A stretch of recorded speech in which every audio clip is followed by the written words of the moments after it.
Hey, welcome everyone to our August work session. Kick things off, we are going to interview Zach Labonte for zoning hearing board alternate position number 2. Zach, welcome. You can sit here. Our solicitor's not here yet. So, yeah, yeah, have to put you in spot there, but yeah. So welcome to welcome to Park Borough and Council. I'm not sure if you know everyone, but Ed Howard, Council Ward 1 President. Yeah. Hi, I'm Zach Fowles. I'm a Park Borough Lucas Listening Program. Hey, Tom Schwartzmeyer, Council, Third Board. John Lee, Council. No, Valley Junior Council, Go Peak Mayor. or check out Council. Brown Mountain Council. And Zach LaPlante. Not on council, but a lawyer, so. There you go. Cool. All right, so, what do you, our solicitor here, Matt Tucker. Oh, no, you're fine. You're good. Yeah, so, why don't you tell us a little bit about yourself? Sure. So, yeah, thank you for having me. I appreciate your time. I know you're very busy. As I mentioned, I am an attorney, but I'll back up a little bit. Moved to Pittsburgh in 2012 to go to law school at University of Pittsburgh. Finished up there in 2015, barred right after that, and then been practicing since. Mostly been in in-house corporate law, so I haven't been practicing in property or real estate, but I did take a zoning course while I was in law school, so I had some interest in it. I've always wanted to do something with it, so here's an opportunity. That's probably the long and the short of it. I moved to Franklin Park in 22 now, 23. We're on Robertson Drive, right around the corner, with my wife, Tara, and our 4.5-year-old Labrador. The nightmare, but also the lovable dog. Cool. So why do you want to be on the hearing zoning here board? You said class law school, cool. Are you aware of when it meets? Logistics, stuff like that? Yeah, and yeah, reason, I guess I should probably address that, the reasons or rationale for why I'm even putting my hand up is, I've been here a couple of years now, and I do want to serve my community. I see that as sort of part of being a member of the community, a responsible citizen. I do feel like I've got some expertise to lend to the board, and so that's kind of a driving purpose for it. Yeah, I understand sort of as a monthly meeting, I believe.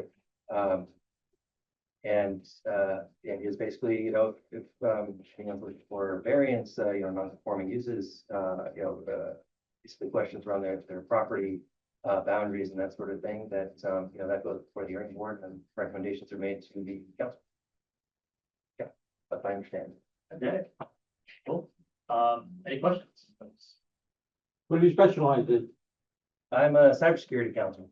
I'm sorry, Cybersecurity. cybersecurity. Yeah. Which 6 inches? Ooh, you got to that section. Guitar, bass, piano, trombone. I sing a little bit. I won't do it for you now. And sometimes I dabble with mandolin. You now work for Eaton, it says on your resume? I do, yes. I've had, Electrical. that's right. Yeah, power management. They have their hands in so many different things, honestly. Yeah. Data centers is their big thing right now. Yeah. I worked in commercial construction and instrument for 40 years. And a lot of times they were providing equipment, switch feeder, parallel switches, this one's a lot of like that. So, Yeah. they were really good reputation in that business. That they still do. Oh, yeah, absolutely. Yeah, I think that's a big part of why they're getting into data centers, is that they've got the reputation for doing it right, and they're doing a lot of cooling systems and stuff for that, so really, really interesting stuff. Yeah, I have not attended a lot of the zoning hearing board meetings, but they're interesting, and they're all different too. I mean, we have one which is on solar panels, then this one's on a shed, and this one's on a fence, and the It's not a cookie cutter thing where everyone seems to have a unique situation. So, I guess you gotta be able to think outside of the box and is a legitimate request. What's the downside of it, what for some of the requests, but. We also want the borough to be a service to the citizens, but not at the risk of harming another citizen or the borough directly, so it's, sometimes there is a little bit of, flexibility in the thought process. Right. That's one of the things I really do like about that area of law is that it's really a sort of totality of the circumstances analysis that, there is the black and white law and there's certain rules that just have to be abided by. But there's also certain considerations where it's about community development, adhering to sort of the values and the priorities of the overall neighborhood. And then finding a good balance and compromise between individuals and making sure that property rights are respected, but that they can develop the way that they want. The other part of it is sometimes our zoning ordinances don't consider everything that could be seen in the field. But it's really not covered there, and what's it close to, or like you said, what's the harm of it, or what is there a harm? And how could they ever, right? Yeah. The laws are fallible, just like the humans are right. So there's always gonna have to be some flexibility because they're always gonna be imperfect. But, what about you? Enjoy it? Yeah, I get a kick out of the dirty things. Liam. Any questions, anyone? Do you have any questions for us? Well, I didn't think about that, yeah. And you have questions later? No, yeah, no, I honestly, I didn't even think to have questions for you. I'll prep myself for the questions myself. On point of order, the zoning board does not make recommendations to council, to quasi judicial board, so they make their own. That's right, yeah. Thank you for the question. Planning commission is the office of the initial. Council. But I believe the appeal process is such that it would go to the council. Is that how it would work? No, not with that board. Now it's okay, all right. Pretty far. It's pretty short. I gotta go back to my case book. Ask you about, Blaine Lucas? It was actually. Don't tell him I said that. Oh, it's on public record now. Great. Awesome. All right, there's no further questions. You didn't do it.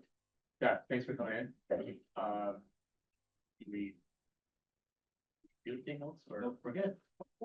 Yeah, we'll be in touch. Awesome. Thank you so much for your time, everyone. All right, yeah, good seeing you. Thanks. Thanks, well, okay. All right. Okay. Huh. Okay, so next up on the, do we need to talk about zoning? Okay, Anybody else? okay, are there any objections? There's not a lot of people. That is true, he's also an attorney. Okay, so, whatever, yeah. That's good. I feel like, Good. Okay, And both of these candidates were found by, Salish Kapati, as long as I'm here. okay, all right. We do appointments by resolution, so. Okay, awesome. Okay, so next up on the topic agenda is discuss cityscape wireless survey next steps. I believe our presenter is on the Zoom. Susan, I think. Yes, I'm here. If you have any questions, I'm happy to answer them. I gave the presentation last month and I'm here to just see if you had any questions post the presentation. Susan, I don't know if this is a fair question or not, but you've done a lot of these. Is this like the results that we got for our survey? Is this something being anticipated? Is it usual, unusual, average? I'd say it's pretty on par with the survey results that we've gotten most frequently. The citizenry participation was great. So I think that's commendable of your community that they really participated. Your numbers over 600 for the poll for the size of your community. It was pretty impressive. Uh, the overall, I would say if I had to summarize the responses, it would be that there is an agreement throughout the borough that cell coverage needs to be improved, that the connectivity in the community is important.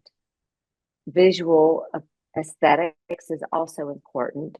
And so to deploy a hybrid model, which is both a blend of macro and small wireless facilities, having them be as inconspicuous as possible, was the overall response.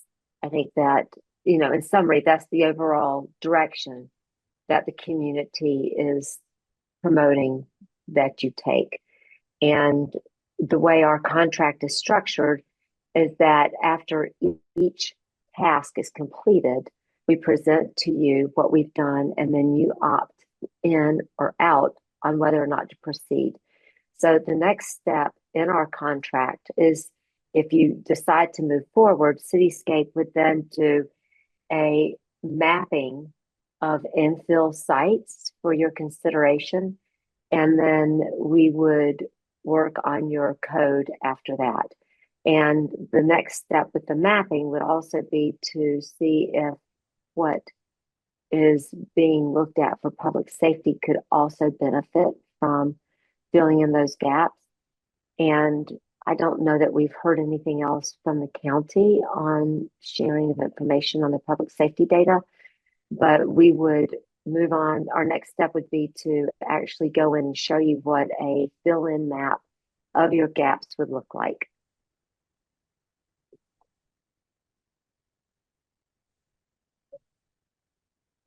Any thoughts, any thoughts or questions on that?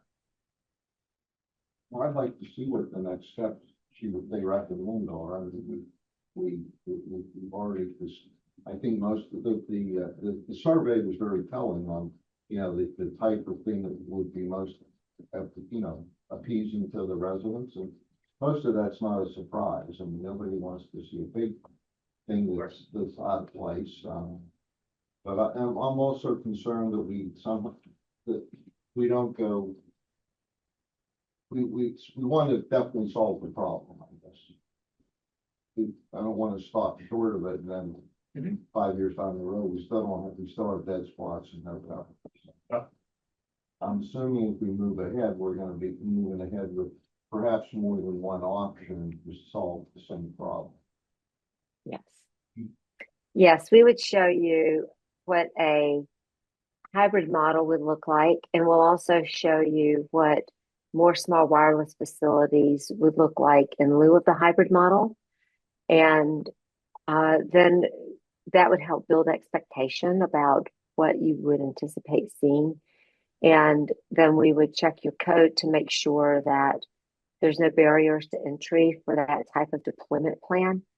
But the next step is to model out those gaps and see how many sites you would need, generally where they would need to be placed. And then if you were to reduce the number of macro cells and go with a blend of small and macro, what that would look like. So you'd have two scenarios to look at when we finish. Susan, when you're doing that, are you looking at the entire borough for replacement, regardless of whether it's public or private property? I mean, how does that play out? Right. So there was a lot of interest from the community to use public and institutional properties. So those would be the first sites that we look at within those gap areas to see what's in there. And then we would, if we find a public or institutional or commercial piece of property, zone property, then we would show a site there. And if not, then we would show small wireless facilities in that area.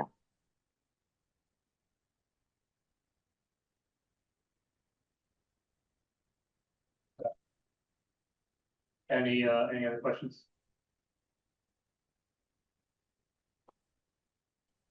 Okay, what are our next steps here?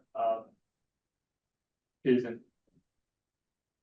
The next step is, Yeah. yeah, the next step would be for you all to officially decide to give us the go-ahead to move on to the next task.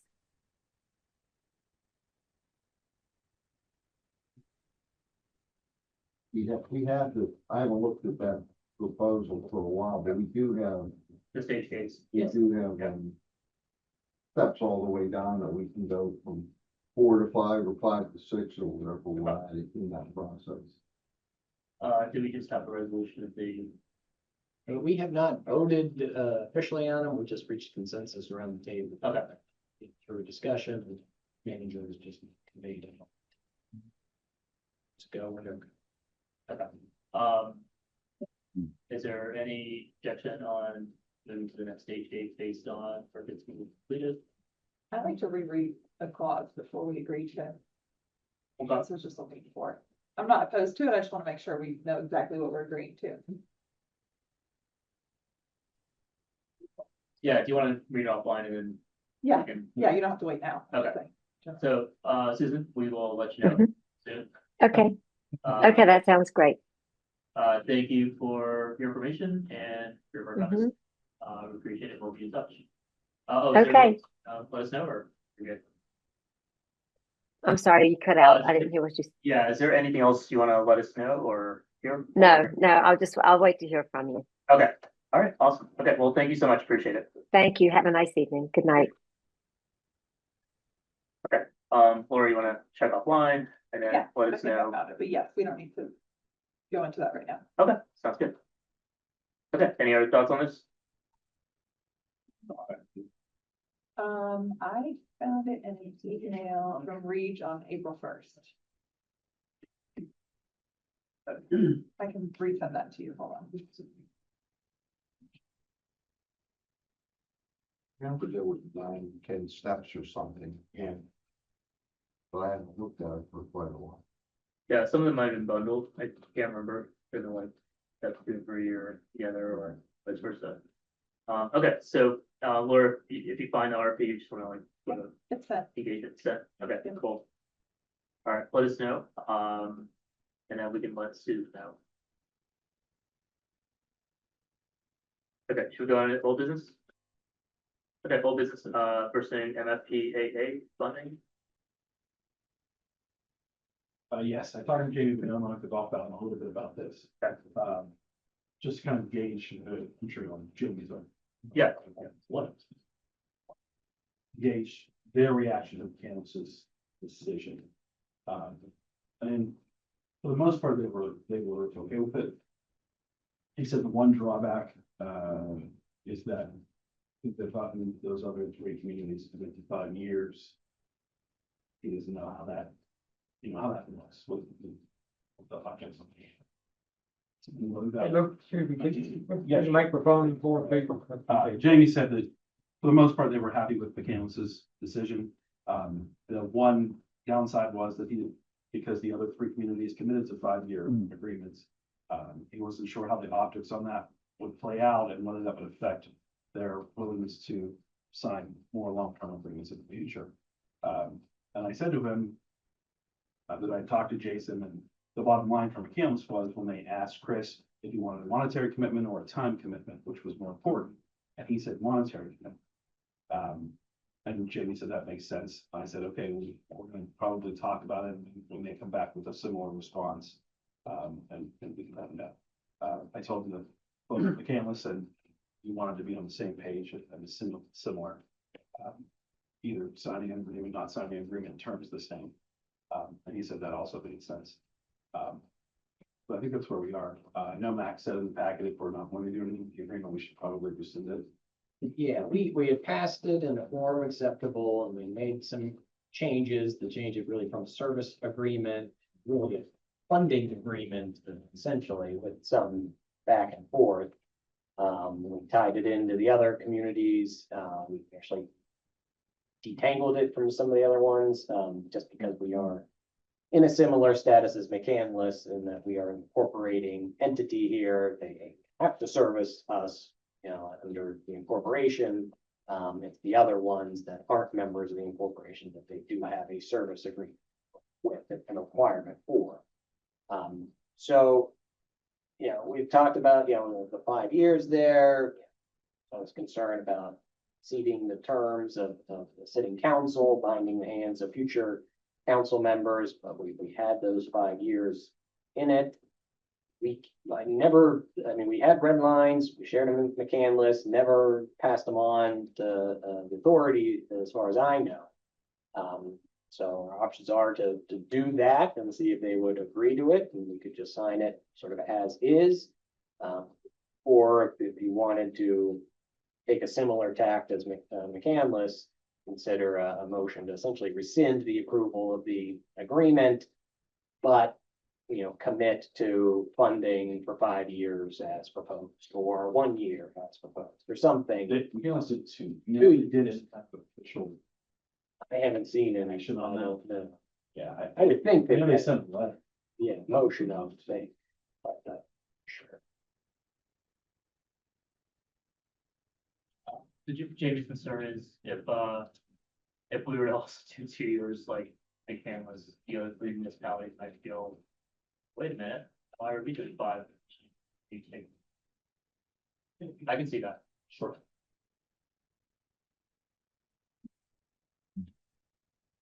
But also, do we want to commit more than the council submitted, just that, you know, their fear, and I'm not sure that it's founded on, is that if they commit to 5 years, the 5 years, the communication isn't like it is now, they're not having the constant back and forth. I don't know. I don't think that would be a problem with Chief Dell, but. Are we truly on the hook?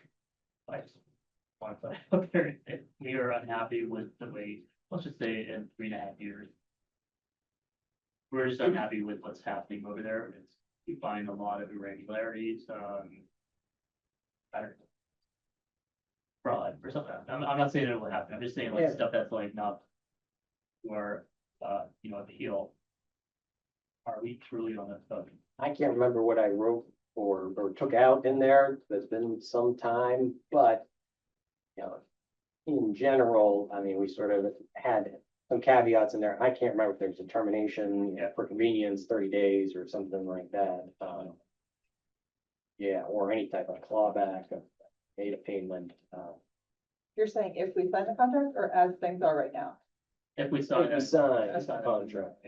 It would depend on, yeah, what's the contract, I don't know. But that does have that component of, that was an extra contract, we still sort of fall back on our, you know, I mean, you know, they dissolve the authority, but that takes an action first from the authority board and then the incorporators. Of course, and they are as a municipal authority, they are subject to attorney general, they have audit requirements. They changed it, you have to provide financial information. Those are in the statute, not separate. Oh, there we are. Yeah.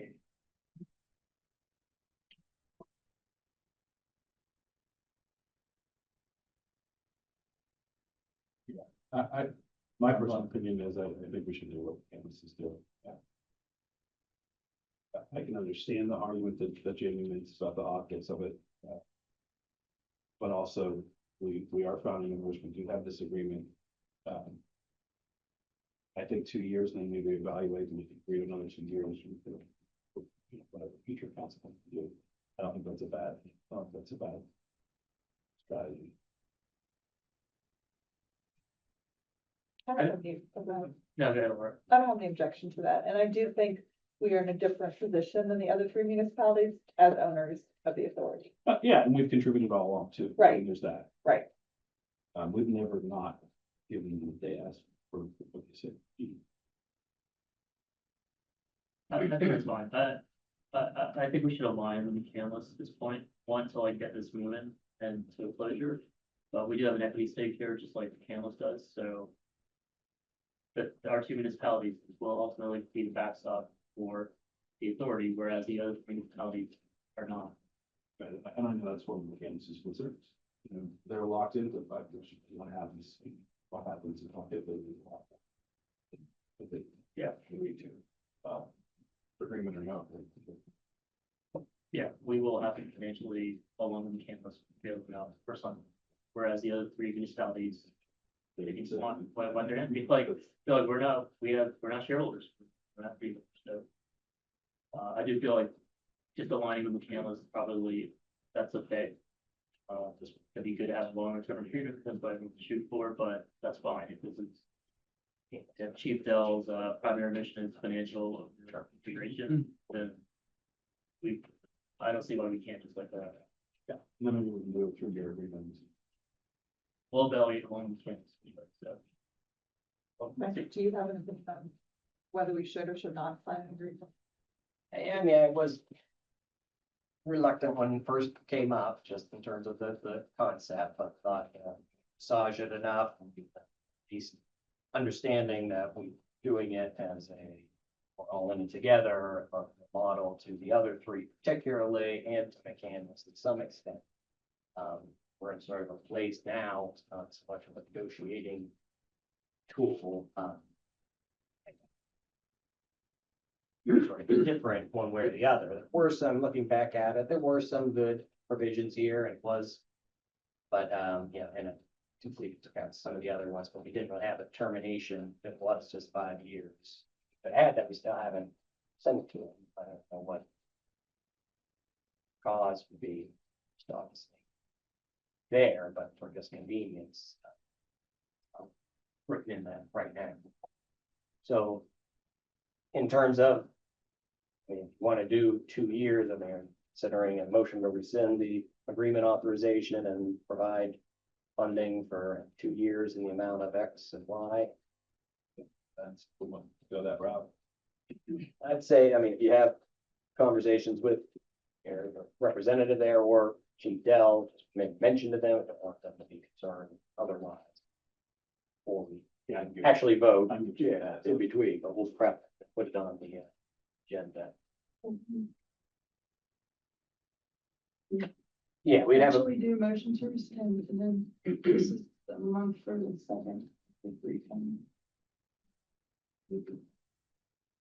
We have the payments down for April, August, and December. Right here. It's 1/3 payment, 14,000. Motion to be on this month. That payment. Just need to down as well. Get a little confusing with a rescind, authorize 2 years and making a payment. Clear on our wording. Reference 26, 27. Did McCandless's count for this year, or did they do 26 and 27? I think it's what it was. Okay.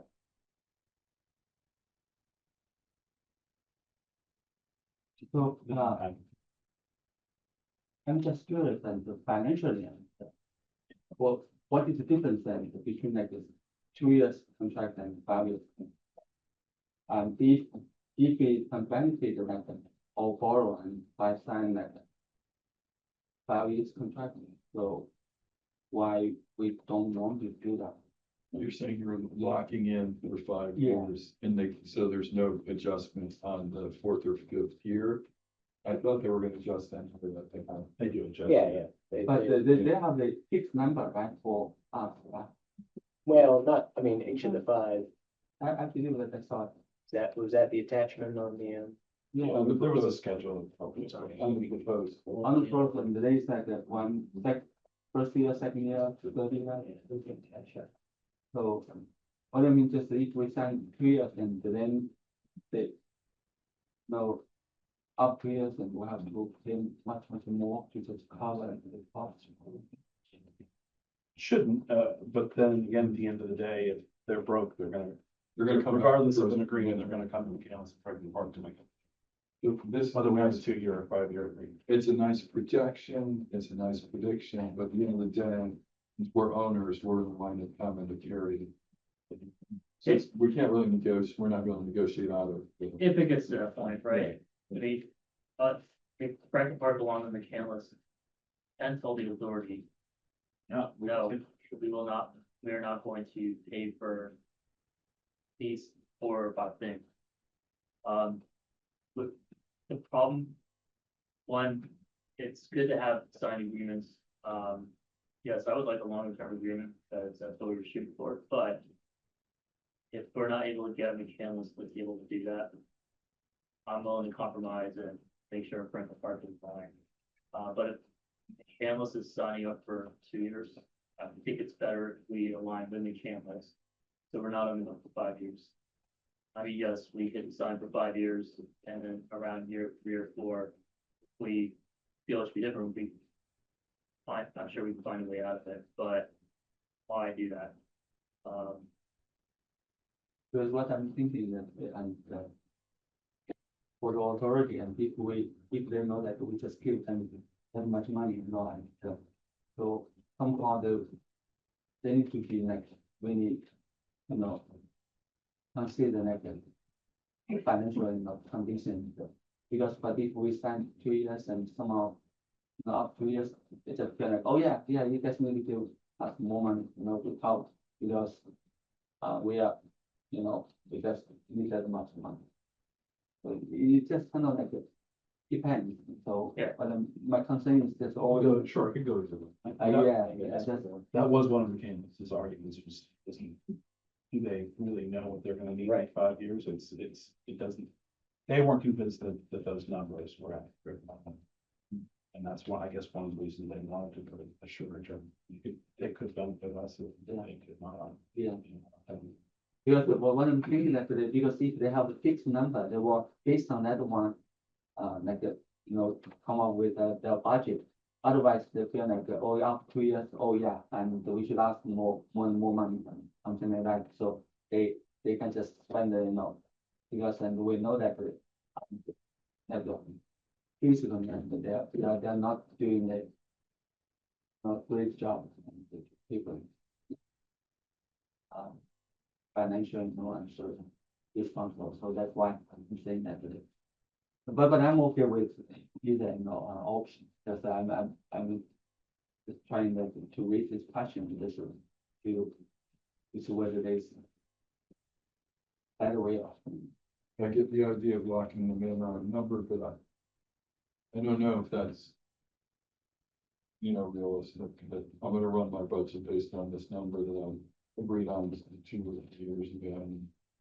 Do they still have the outside firm taken into this too? I think they're done. To wrap that up. They're not, Yeah, so they're paying, those 3 municipalities are paying, there's an amount. so are we trying to decide that, we could sign it for 5 years? Which They is what, could sign it which is for what the 2? other 3 did. McCandless isn't signing anything. That's what I'm saying, we could sign Yeah, we can send. for 5. We can do both. We could, but McCandless is signing nothing. They're just committing to a 2-year schedule. Sending a letter That's it. saying they're. Oh, wow.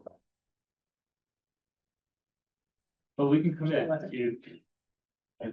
we can commit, in fact, we can commit and say, we can actually commit all 5 years and not sign. You could, yeah. So that is something we can say, it's our commitment level. What were the amounts for your 3 funds? Yeah, 2028 was 69,000, 2029, 72,000, 2030, 75. 5% escalation. An average of 72 a year. Which is close to our. That's too much. Because the argument is that it helps us set up our budget for the year, because now we know how much we're gonna commit to ahead of time. Yeah, I mean, that is a good third option, just going to the schedule things. So just shoot an email out, send it, or the schedule looks good to us. We can send a similar letter from the office of Borough. Wait, if we're writing down that we're agreeing to the 5-year plan, aren't we kind of obligated to do that anyway? We don't sign an agreement, that's a month's obligation, but we are. Not counting that as an agreement, if we send it to them in an More of email? a commitment. It's missing I on guess. this map, the conditions. Hey, contract. Not an agreement. It's a, you're right, That's or at least, maybe, it's an expectation. it's an agreement on our A end, pledge. but Well, you could call it that. This is where we're pledging to. So on the condition that we are happy with, what they're doing, something like that. So if we're not, and then we can just take it back.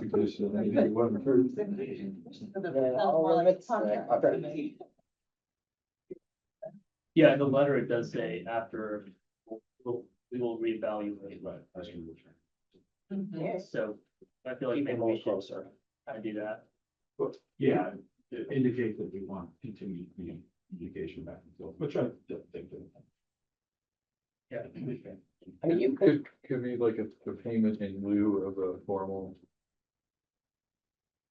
agreement. payment in lieu of taxes. Yeah. Because we don't have any obligation to, Yeah.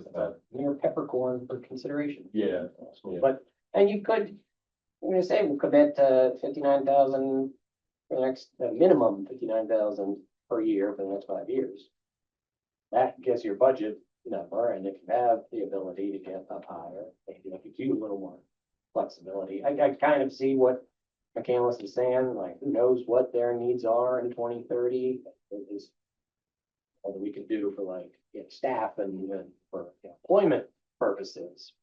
On the other side of what the overall budget's gonna be. Heck of a prediction. Here, if I crystal ball, and remember the other consideration and what the goal was to somehow put together some funding formula with respect to this, that just be the formula, not so much the end result. That the and you can agree to something like that, like you have for the library authority. Seems like we're the only ones that want that at this point. Yeah, that didn't go anywhere at all, and we've got these numbers, we just have. Maybe the smart move is because McCandless and Franklin Park combined are the majority of what's going in, that we just mirror what McCandless is doing. I think it's probably really gonna have like a little items and saying. Not saying. 1,000 combined, that's not bad, but. I think the safest bet is to leave it. I think so too. The other thing I would say is, we'll give you at least 59,000 as a far cry from the concession as they worked out, which. That's not good negotiating. Yeah. You know, that last report we got, the Pine and Marshall both had more. Utilization, we did, yeah, that's right. I think Pine jumped up because of the hospital library. If there's, I don't know how that works, so they found any transport to the hospital is. No, I think it's a call from a Pine, but it's gonna be the most. So if I stick my ambulance in Pine. They got that because McCandless had 607 to our 70. They have double the residents and they have 9 times the time or 8 times the calls. So you think it is just if it hits the hospital there? I think it's nursing homes and hospitals. Rather from there for sure, but to there, I don't know. Okay. So we're going. We have the plane. That's a good point. If their utilization is going up, then might have a good argument to this. Good 2 years. Yeah. Instead of locking yourself. And we align with the other. Authority. That's probably the same. It has on the same page. opted to also. Here's the two managing boroughs for the authority agreeing in parallel to do this. Okay, so do we want to do what McCandless is doing, align 2 years? And then use the amount that we have, whatever the two numbers are. 59 and 63. Yeah. Am I right? A similar letter, yeah, if you like, Well, it's copy paste, that's what I do. Yeah. 128, 140. Okay, Maybe the last one you tweet it. okay, okay. Obviously, it's going to be. Yeah. Yeah, like something. Fundraise out of this situation. Definitely eliminate all that. It's fun. Let me say one thing. I mean, I don't disagree with the approach, but one of my concerns is, and Rudy, I think you might have been at Alon where they did the presentation. I wasn't there this past year, but the year before. Darren Schmidt got up there and made his presentation. And I know one of their concerns is, you know, they have a lot of very expensive equipment. You know, the ambulances, the vehicles, I mean, hundreds and hundreds. Yeah. Hundreds of dollars to perform those. And a lot of them are 10 years old, 12 years old, so they are looking at capital program on how to keep stuff, not, they just want good running Chevys, they're not looking for Cadillacs. But they need to be able to plan their capital expenditures and projects further out than 2 years, in my opinion. I mean, some of these vehicles take 2 years to get manufactured. So I mean, I see what we're doing, I see we don't want to commit, but I also can almost understand why they want a longer term cash flow that they can anticipate, so they can put together a more solid capital plan. That makes sense. And if that's the case, we can insert language, here's 3, 4, 5. Yeah, Amounts. they're not gonna give 2 years from saying that. And it, But, and that's their, I mean, that's their biggest contributor, so I can understand that. I mean, the bottom line is, we have to provide the service to our residents. We're mandated, I believe, by state ordinance or something to provide a 911 service. So I mean, we're on the hook to have something. We're not talking mega dollars here, I mean, it's $10,000. It's money, but it's not like hundreds of thousands of dollars or I know, yeah. all I'm saying is what, I don't know if you wanna strangle put more pressure on them to say, okay, well, we don't know, we can't order anything long term because we don't know where our cash stream. I'm putting the other hat on and trying to Yeah, I figure know. We can extend the letter and just say, you can have some language in there saying Yes, our expectation based on, what you provided. mutual cooperations, I mean, that's- Exactly, and then we could say, our understanding is against 3 years, 3, 4, 5, or outlined with those amounts. So we're committing for the first two, and then at the end of the second year, if all is well, we'll continue at the same 3, 4, and 5 as proposed. That's proposed, yeah. So, I mean, something like that, I think at least they're seeing that, you guys are trying to give us some semblance of what we're gonna receive and when, Okay. so we can do our plan. Jack, are you okay with that? I think that makes sense, because we also, along with McCandless have been pushing the authority, give us some more financial information, give us some financial planning, and here they've given it to us, we're like, thanks, but we're not gonna use that. We're only gonna use these 2 years. Okay. Kathy and I will wordsmith. I think the bottom line is, we don't Well- feel like we need a contract, Right. right? Maybe a long motion. We're all friends here. Right, handshake. I mean, let's hold the feet to the fire, but let's not throw them into the hot down order. We want them to be responsible. Seriously. We could- Yeah, we want them to be lean, but we don't. If I have a heart attack and I'm rolling down my step, I want them to be there too. truly don't trust the way they're running this, then we need to look at our board members that we've appointed. Right, that's not. Yeah, put them on. No, I agree, but I'm saying, like, if we're thinking, think down the road, things at the bottom can fall out, we can look at. On the board. Okay, You're right, Lauren. so we're gonna not approach. Yeah, I like that. Mid But two. it's good. With two, Evaluate. evaluate. But I think Yeah, it's not, yeah, we don't need to work. Yeah.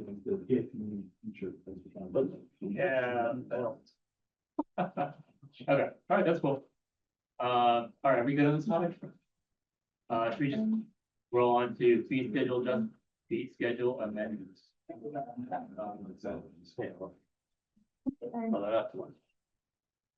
Okay, so we're at the fee schedule topic. I know we talked about this a little bit earlier in the finance discussion. So Max, I believe you're on email as well. This is one for the free zoning. Yep. Applications, and there's a table that outlines like what it costs for like humans to like actually process it, adjudicate it and all that stuff. Yeah. During the finance discussion, we actually brought this up, talked to Reed about it. And it's in his email, I believe. So one option, something to consider is, I believe, it's Pine, right? Pine charges a amount and then they escrow the remainder. And based on process and journey of the application, the applicant may actually get the balance back, or there might be more requested. So, what's the legality of, is there anything I mean, we're talking about zoning. Yeah. It's different than subdivision and land development, saldo. Subdivision and land development specifically says in the MPC, review fees can be charged escrowed against the applicant, engineer, and solicit professional reviews. No similar language in the zoning section. In fact, it says they can't be charged for the zoning hearing board solicitor's time. Other types of professional fees that the community gets to process an application. So you're sort of stuck with, you know, your admin costs there. But then the court reporter is where potentially they might get into issues where you need to, because if it's a 4 nights of hearings, you're supposed to split the appearance fee and they can ask for copies or otherwise. That can add up. But I've never had one that's long. Every time you read a case and it says like there were 25 nights of hearings, you know it's from out east somewhere in Philadelphia. So luckily, we've had 1 year of hearings sometimes. Well, so you got that as well. And I mean, I sent along an article we did, Professor Lucas and Alyssa, a colleague, just in terms of looking at challenges that can be made if a fee is exorbitant, becomes a tax, and it's right to request a refund for years or so. It's always sort of out there. But I mean, we've seen crazy fees private side for municipalities. One of my colleagues is at a pre-application meeting tonight for a data center, of course, and they had a $1,500 pre-application meeting fee. Got paid because they're trying to move forward, but I don't know how they justify something like that. See other ones, and it's, you know, $10,000 per well for an oil and gas well. 14 wells on a well pad. So there's some shocking numbers that are out there that still get paid with the threat of maybe somebody comes back. Refund. I mean, I think the ones that we see, as Tim has pointed out, a lot of them are residential. There has been some pushback on, you know, why you have a commercial amount. They're asking for a side yard variance. Why does a commercial entity have to pay more than residents? But by and large. But yeah, to sort of make people think about it, not be able to just drop $150 or so and pull 5 members of the zoning hearing board plus 2 alternates into a hearing to talk about something that Tim's told them they can't do because of the code and take a chance at it. Not really the best way to go about things. So those types of costs, like their time, not zoning hearing board solicitor time, that we pay them per meeting, keep the lights on, everything else, Tim processing it, advertising. So that's another one that maybe the fine gets some money back. Yeah. I mean, the cost of Post Gazette skyrocketed. 2 successful weeks for any zoning hearing in front of the board, as well as a conditional use application, comes with you. So you get that sort of fixed cost that could be covered by an application fee or, you know, some form of a sliding scale that'll be responsible through an escrow. Now, we have a lot of escrows that we keep track of. We've had meetings over the last couple of years of getting everything copacetic, of making sure they don't get drawn down to negatives, that letters are going out in time with the developers. It is an administrative lift to sort of track that. Still not a perfect system by any means. I'm not sure if something on this size is worth it. We try and hunt down an escrow amount and track it, return it. Would maybe give you the ability to claw back more money when you ads keep going and hearings keep going. Yeah. But you can think of a number that sort of hits that sweet spot that doesn't set somebody's hair on fire and not giving away the store, rather than having an escrow or anything else like that. That is able to go. It can be changed in our annual fee resolution, doesn't need to be zoning ordinance change. Empowered ourselves. Max, you said that, we cannot charge for staff time. That's right. You know, if you charge for staff time, that is worse. Yes, solicitor, it's outside. You cannot charge for ethics. Right. That is built into the And decent. general policy running the borough. That's service. And it's. Review it like if municipalities make it very difficult, you know. Drive a lot of people to do variance requests because of ordinances, you know, aren't up to date or otherwise, or anything you want to do has to go through a special exception or conditional use. And the idea is, well, if you're gonna put that burden on people's private property rights, it's gonna come partially out of these coffers as well. How did the MPC ever include something that says you can't have your attorney be charged? It's supposed to be written by attorneys. You know, that's why it's in the Saldo one. That's it. It's just, it doesn't say, well, it does, yeah, it does have one that, at least for the zoning hearing board, they can't. It doesn't say anything about conditional use, but it's silent on that, and at least Judge James has struck it down for Oak Pond to try. Charge for.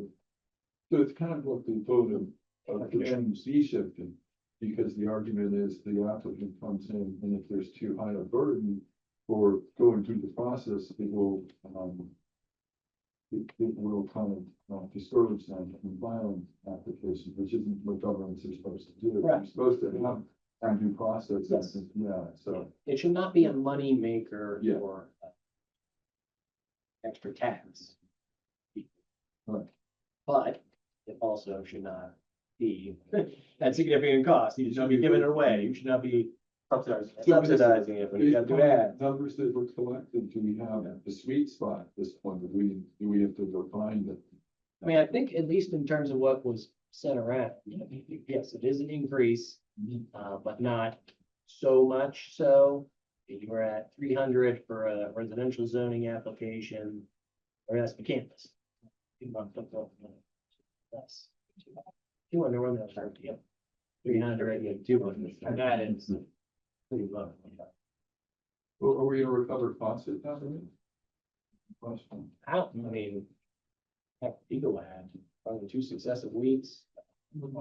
Yeah. I think we should recover, I think we should have the advertising for the 2 weeks or the. What was the It's in the spreadsheet. Yeah. So there. For the 120 we're talking about. So that's 240 right there, is that right? Yeah, sorry, 240. And then what other costs are the stenographer? Yeah, That's another 80 or 100. Yeah, it's on there, I mean. it varies based on the length, 220. like 260, 350, 320. It's high state difference too. I'd say you want to be at least the $500 to $600 range minimum. Yeah. For if it's just the same deal. You charge for CHP time? Yeah, you got 5 and now We're not even including, I mean, They're not for included. residential with the attorney, it's, you're looking at 1,200. Now, the attorney costs are about 400 for that, but commercial, you're looking at 27. Attorney costs are about 18 for that. And for conditional use, you're looking at 2,400. The attorney is about 50. So, I mean, I know Marshall was crazy with $1,000, $1,000 and $1,500. Not so much. Simple. Yeah. As you said, we cannot recover attorney costs, but we can recover advertising and mailing. Yep. Right. And first rate, Straight up, whatever you pay, you get, hey, raise the zoning, where they get $25 here. 23, 7. Yeah, so those are the ones. It's fine, yeah. Right. And so they, if you were doing the street, they had to get, charge them $1,000 for that. Like a lot. So it would be like, here we go, 932 for residential, and then commercial would be like $1,021, and then yeah, removing attorney fees and then adding $135. Yeah. To cover the members. Well, and we add only for one run, not twice. We gotta cover both funds. So does that mean it has actually 240? Okay, so, Max, to be clear, you said for zoning applications, we cannot do that, so. So you can, Oh, I mean, it's not, it's not explicitly prohibited. right, and it's not an escrow for, like we do for review fees for Saldo. If you do that, for it, but it would be an escrow for these costs that might be variable, like the ad and the stenographer. But for conditional use, we can.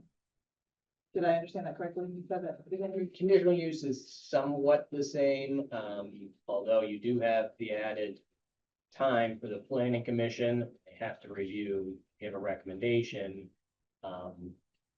Have the solicitor there, but it's not one that's reimbursable, so it can count, but you could do a similar type of advertising and stenographer escrow amount, but you can't charge for attorneys or.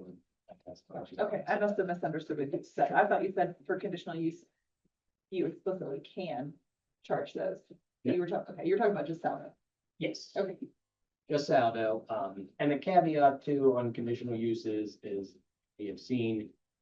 A condition being, reimburse the township for all attorney's fees for the solicitor for it, and if applicant wants to challenge that, they have to appeal.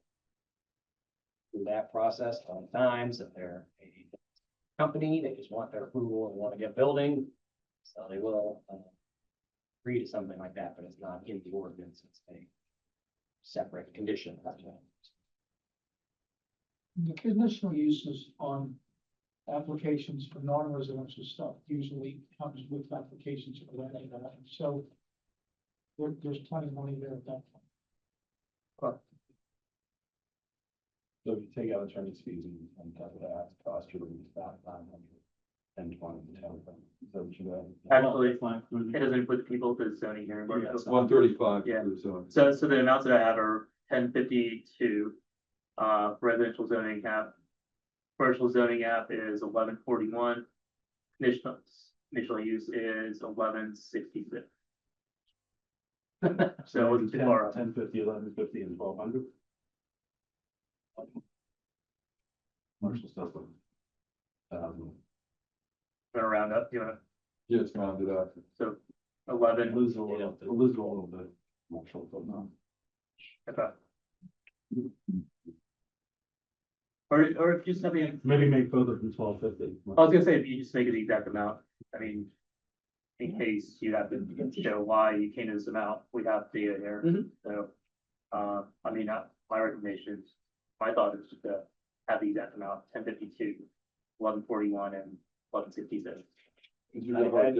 That would be unusual. Oh, okay. Cause we have the exact data here showing how we got to this. I know, yeah. Can you- Okay. You need to round up.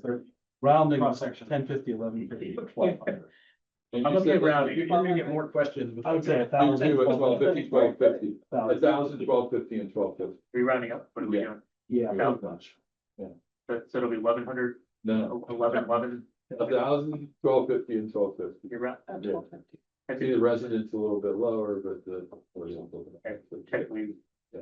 that's not a true round down, but it's okay. Okay. I'll live in it, that's fair enough. Okay, you'll allow. It's it. clean. It's clean, okay, that's good. Good Okay. job. I think this is a pretty big jump, Yeah. right, from $200 to $1,000 Yeah. for a residential zoning application. I was saying to the mayor a minute ago, sometimes you get people who lived in a really old house that's built close to the road. For example, we had one on the zoning hearing board on Rochester, I think, and their house was closer to the road than it would be allowed now. And they had a front porch, they wanted to extend the roof of their front porch. Not by much, it was maybe like 60 feet, but they were into the required setback. And so they had to come to the zoning hearing board to get a variance. It's a lot of money to pay for that. That's not bad. True, Well, but it's either them paying for it or for originals, right? No, I agree. I just think we maybe need to think through this a little bit more. Are there other options? Because yes, some of these maybe are just convenience for folks, right? Or they aesthetically, they want to put something somewhere in their yard rather than somewhere else. I don't know that that's necessarily ours to judge. whether that's worthy or not. But some people are doing this more out of need. Need might be a strong word, but more out of need, for lack of a better word, than others. And I feel like jumping from $200 to $1,000 That's a lot. is a lot. It'll be, yeah, it'll put us tied to the highest. But Well, yeah, I'm and ju- it might be too burdensome for residents. I'm just, For some Fortunately, we don't have any frequent flyers on this, so yeah, it's not gonna be noticed. So kind of asking Laura, Yeah, Thursday, we haven't raised this. so Laura, yeah, cause we've been. Maybe yeah, raise for the- years, but Just you're- let that- you're in- And the porches that, you know, when the paint peels and they have to go redo it and everything and they wind So- up. so just that- That's the one Yeah. in the front, those front stoops and they show up later and say, I gotta redo my front stoop, or I wanna put a cover on my front stoop, cause it's being. Yeah, there's certainly some of those, and there's certainly some like that are less. I'm struggling to find the right words here to describe It's this, fine, because it sounds like I'm putting judgment on people's application. But the porches maybe, are they hard to do? I mean, the zoning board, when I was there, those typically got approved because Yes. there was. Yeah, the ones that I can think of that come to mind right now. I didn't have any that were denied, and then the question is, are those the type of cases that don't cost as much as the other cases? It depends. If they Fair have enough. neighbors who don't like them, Mhm. they're gonna show up and extend the hearing.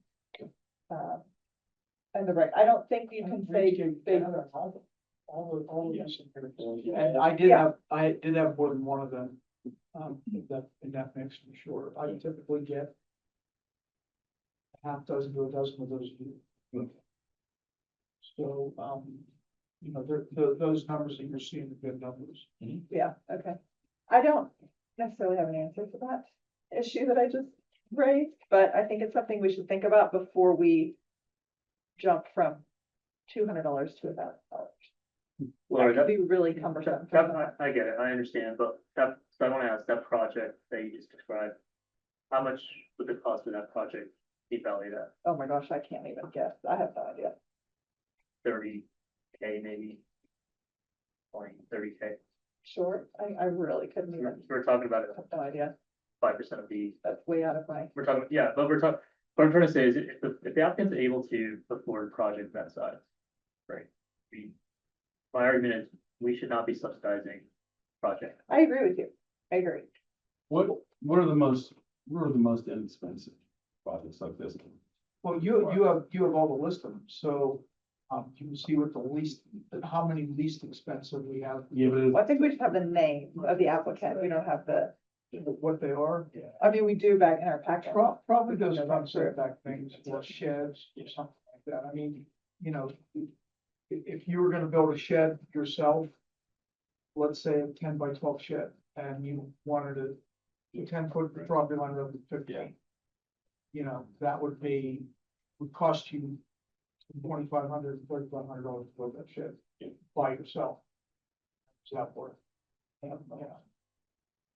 I thought over $1,000 for that application, but, you know, as Uli said, when you put that front porch extension on, even though it's probably smaller than the shed, those guys in the building are gonna get their money's worth. It will be a $20,000 to $30,000 job. I was trying to think like, oh, if we do something like building code, where we, the footage, you know, amount that drives the, fee at the end of it, but that's tied into, they got somebody reviewing the plan, inspector coming out, looking at it, walking around. Thinking over. Yeah.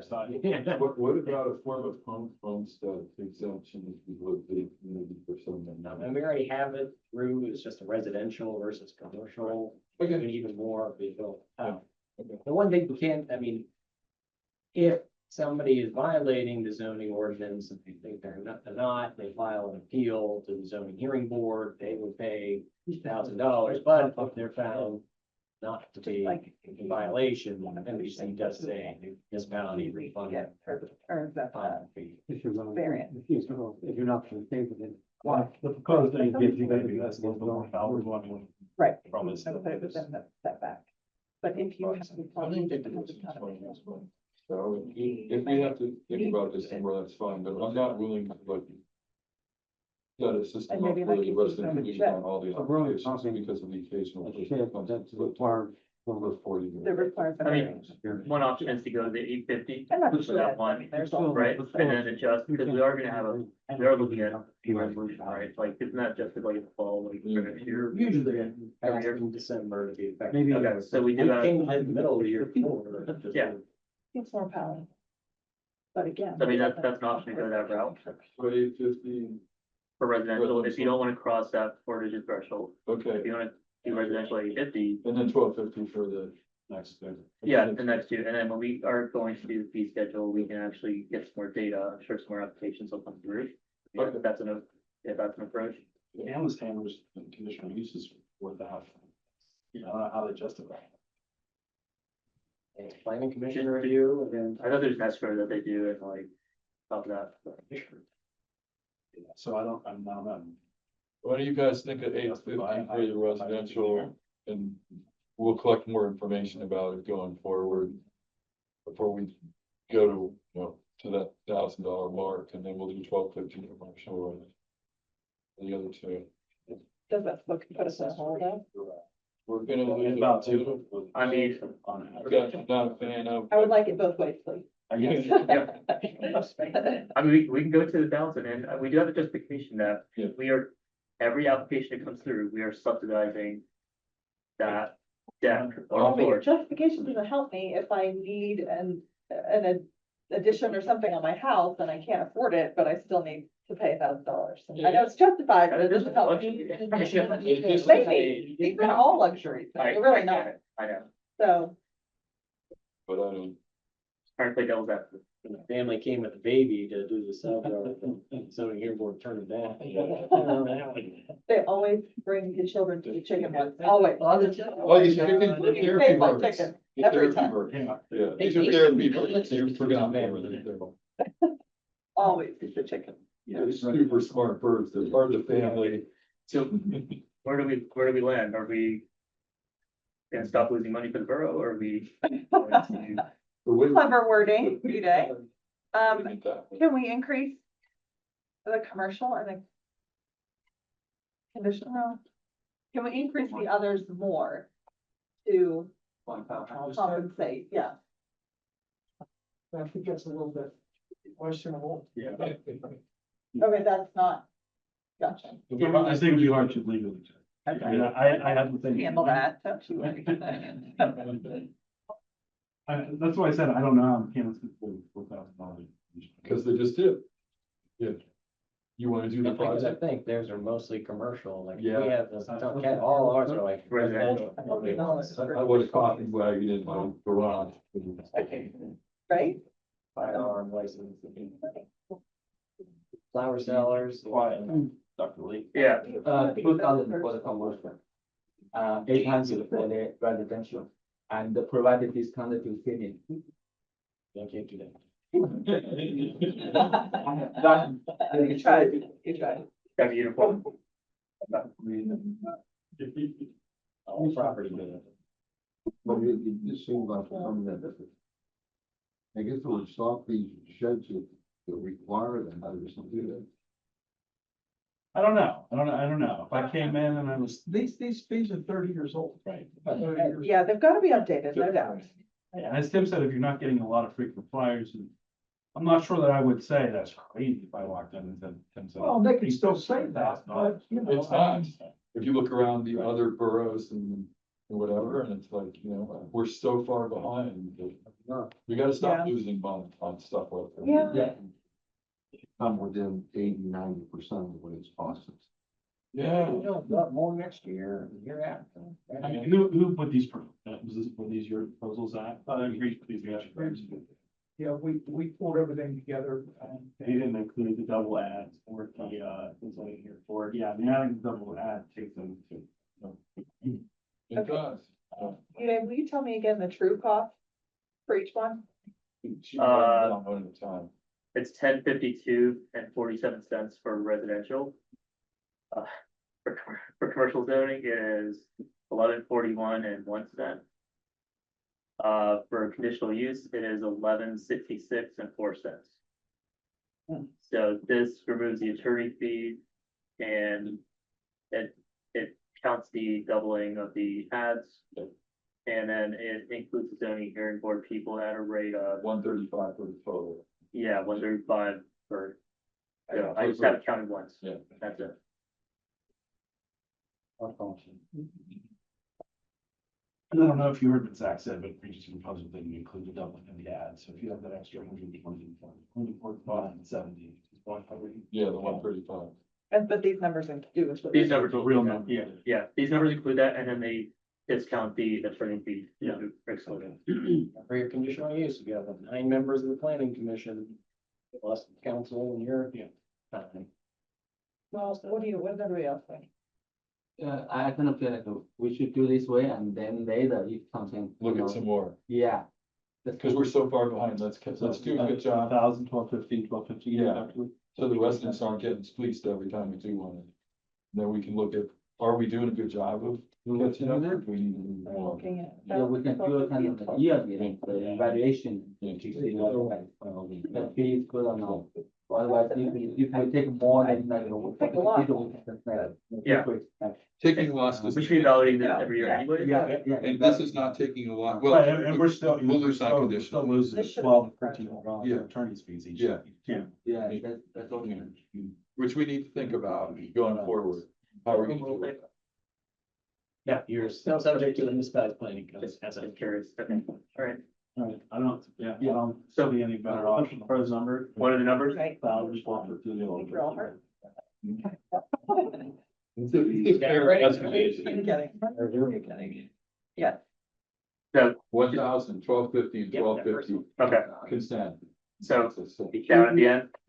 Not happy, but Okay. waving the white flag. That is what We're- a lot of that shit. Yeah, we're just preventing losing more money. You already have a shed, don't worry. we're So we get stopping an the application bleeding. now. Like, Yeah. Okay, This is another place that we're losing. it's a start, all right, that's fine. Okay. All right. Those are rousing. You know, like, Okay, we're definitely involved. no, well, probably not the fight that I do. I mean, the effective date. Just cool. And September 1st. Yeah, Effective date. We can, sure. yeah, let's do it. Still weird. I didn't mean. 20th. Effective immediately. Yes, point. Next day. What do we do with the last one? Was it the next day? I don't know, yeah, I just didn't know for timing. Usually we do it in December. So Well, like, him that he hasn't been adjusted in 30 years. But normally they just get one of that. That's fine. Yeah. Ready? What do we decide? We're doing it? Immediately. All right. Rush next week. Million. Okay, 21st on State Street, you trying to talk about? Yeah. He's gonna put it in the papers for the time. Sorry. Okay. Yeah, good discussion. We probably went through that. That's painful. Thank you for me. We learned a lot. My job. Okay, so moving on to new business, the agenda for our August meeting, anything, We've added a couple here, so far, but just to bring to your attention, the, Stratus Building Solutions. It's with, very hard fought negotiation, I think we've. That's crazy. Well, it wasn't original, they usually say the first one. That's crazy looking. Very robust. Yeah. We- And one-sided. Well, yeah. But now we've got it put out for convenience, not doing it for 5 years. Questioning, but yes, they will, yeah, essentially the franchisee is the person who has been trained through their system and gets assigned here. Along with this company, trains that person. So that was just some explaining. But other than that, and another No, scheduled, they had scheduled a franchisee to come in, earlier in the week. They gave him the wrong dates and times of when he was supposed to work, and he did the whole tour, and then we found out that not available, so the second one's coming tomorrow, which dates and times are correct. And so we'll do the walkthrough, and we gotta send them to get fingerprinted, and that will be good to start. Person. Yeah. And the franchisor is the one that's in the business of selling. Yeah.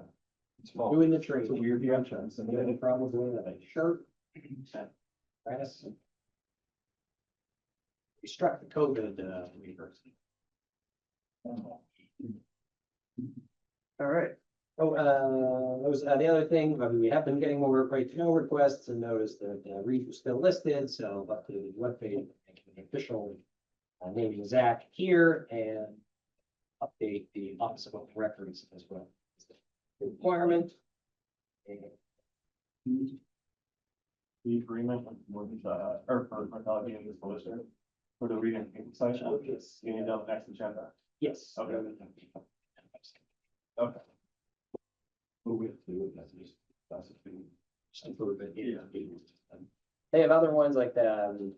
Have we never been an official one before? I don't know.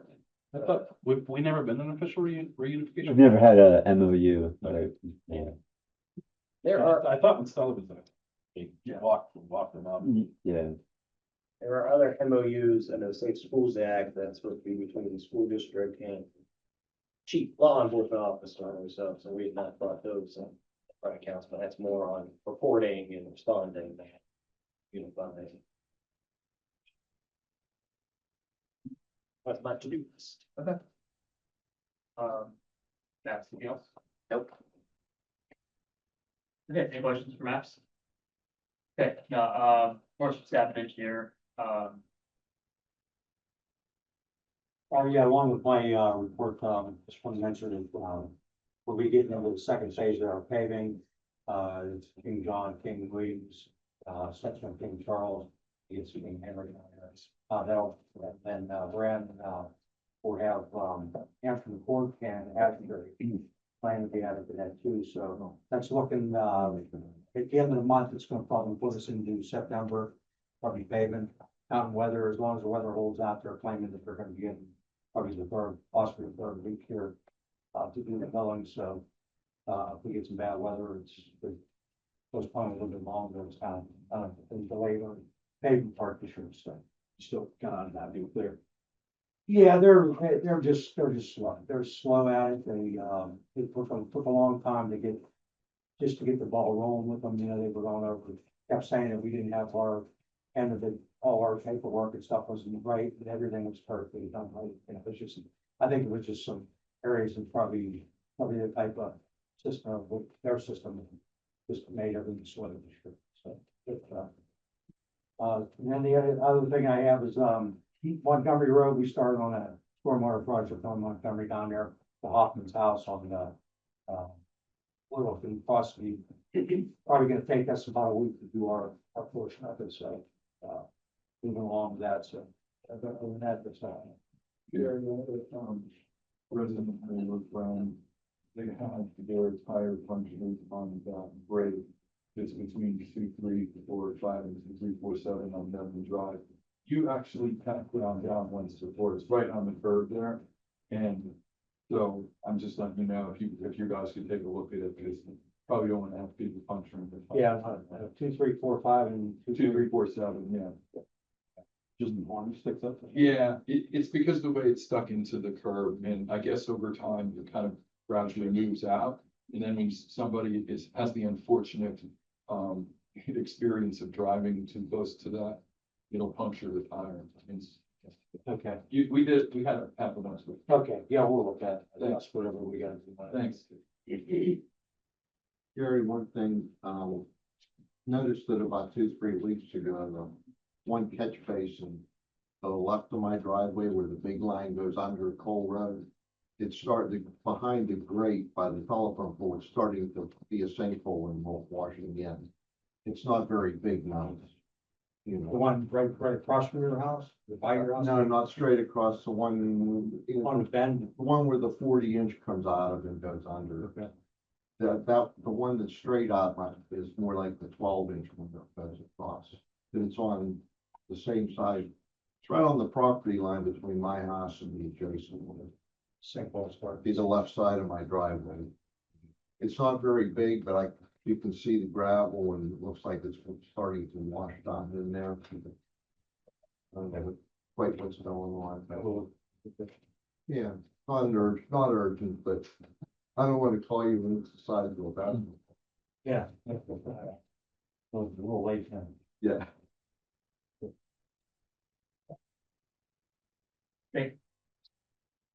Okay, so, we're not gonna lose any money on the zoning hearing board for August.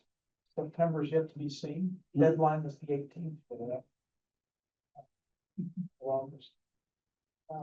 The planning commission, nothing for them either this month.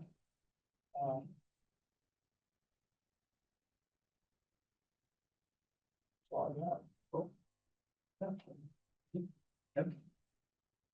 Yeah, I'll start with in the part, and then I wanted to mention Borough Field. The dugouts that are over there, the roofs are in very poor condition. They either need to come off or be replaced. I think we estimated like $2,400. Yeah, for the roof. The structure themselves aren't great. They're old cinder block. They're always infested. But we've always put minimal, resources into the field space. We don't own the field, but we do use the field. Yeah, you guys know what you're talking about, if you're not, if it's funny. Yeah. One right at 5 points Westview still. Westview. Yeah. Okay.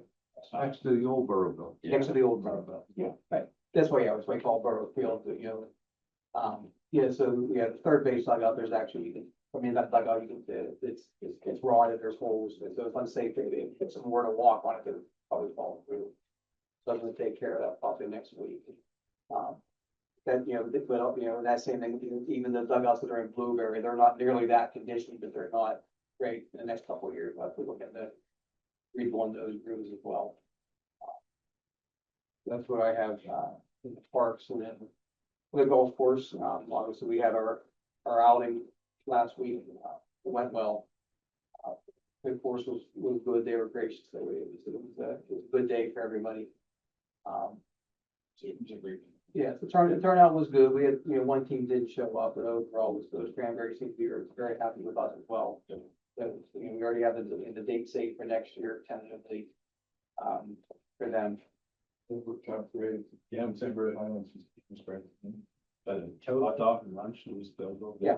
Yeah, we talk with Dawn, there's some things, we talk about, maybe, like a breakfast sponsor, maybe some for like coffee and donuts while we're waiting Yeah, it's around, not bad. I think, nothing too crazy, and then I think people like the hot dog at the turn, it's always good, and the food after. Yeah, that was good too. The food were kind of subject to the caterer, they don't have their own chef or kitchen. So they use one specific caterer, and I think they did a good job, but they tried to cater to us, they said they didn't travel well, so maybe we'll pick us up to them. Yeah, they didn't like it, but most people, nobody complained about it, so. They're still there talking. Like, these are great.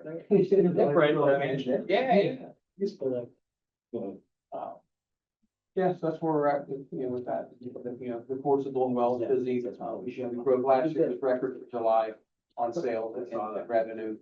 We're still busy this year, obviously, we could use some, 2 months ago, we didn't need any rain, now it is drying out very quickly.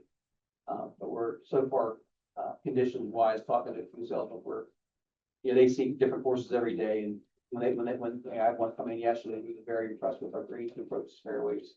Rough, we don't have irrigation, so it's crap in the bed on that part of it, but then like even in Blueberry or Meadow, we have to turn the irrigation on manually, but there's a ground fault that we can't seem to find, so I gotta bring somebody in that knows that system, it's like a old decoder system.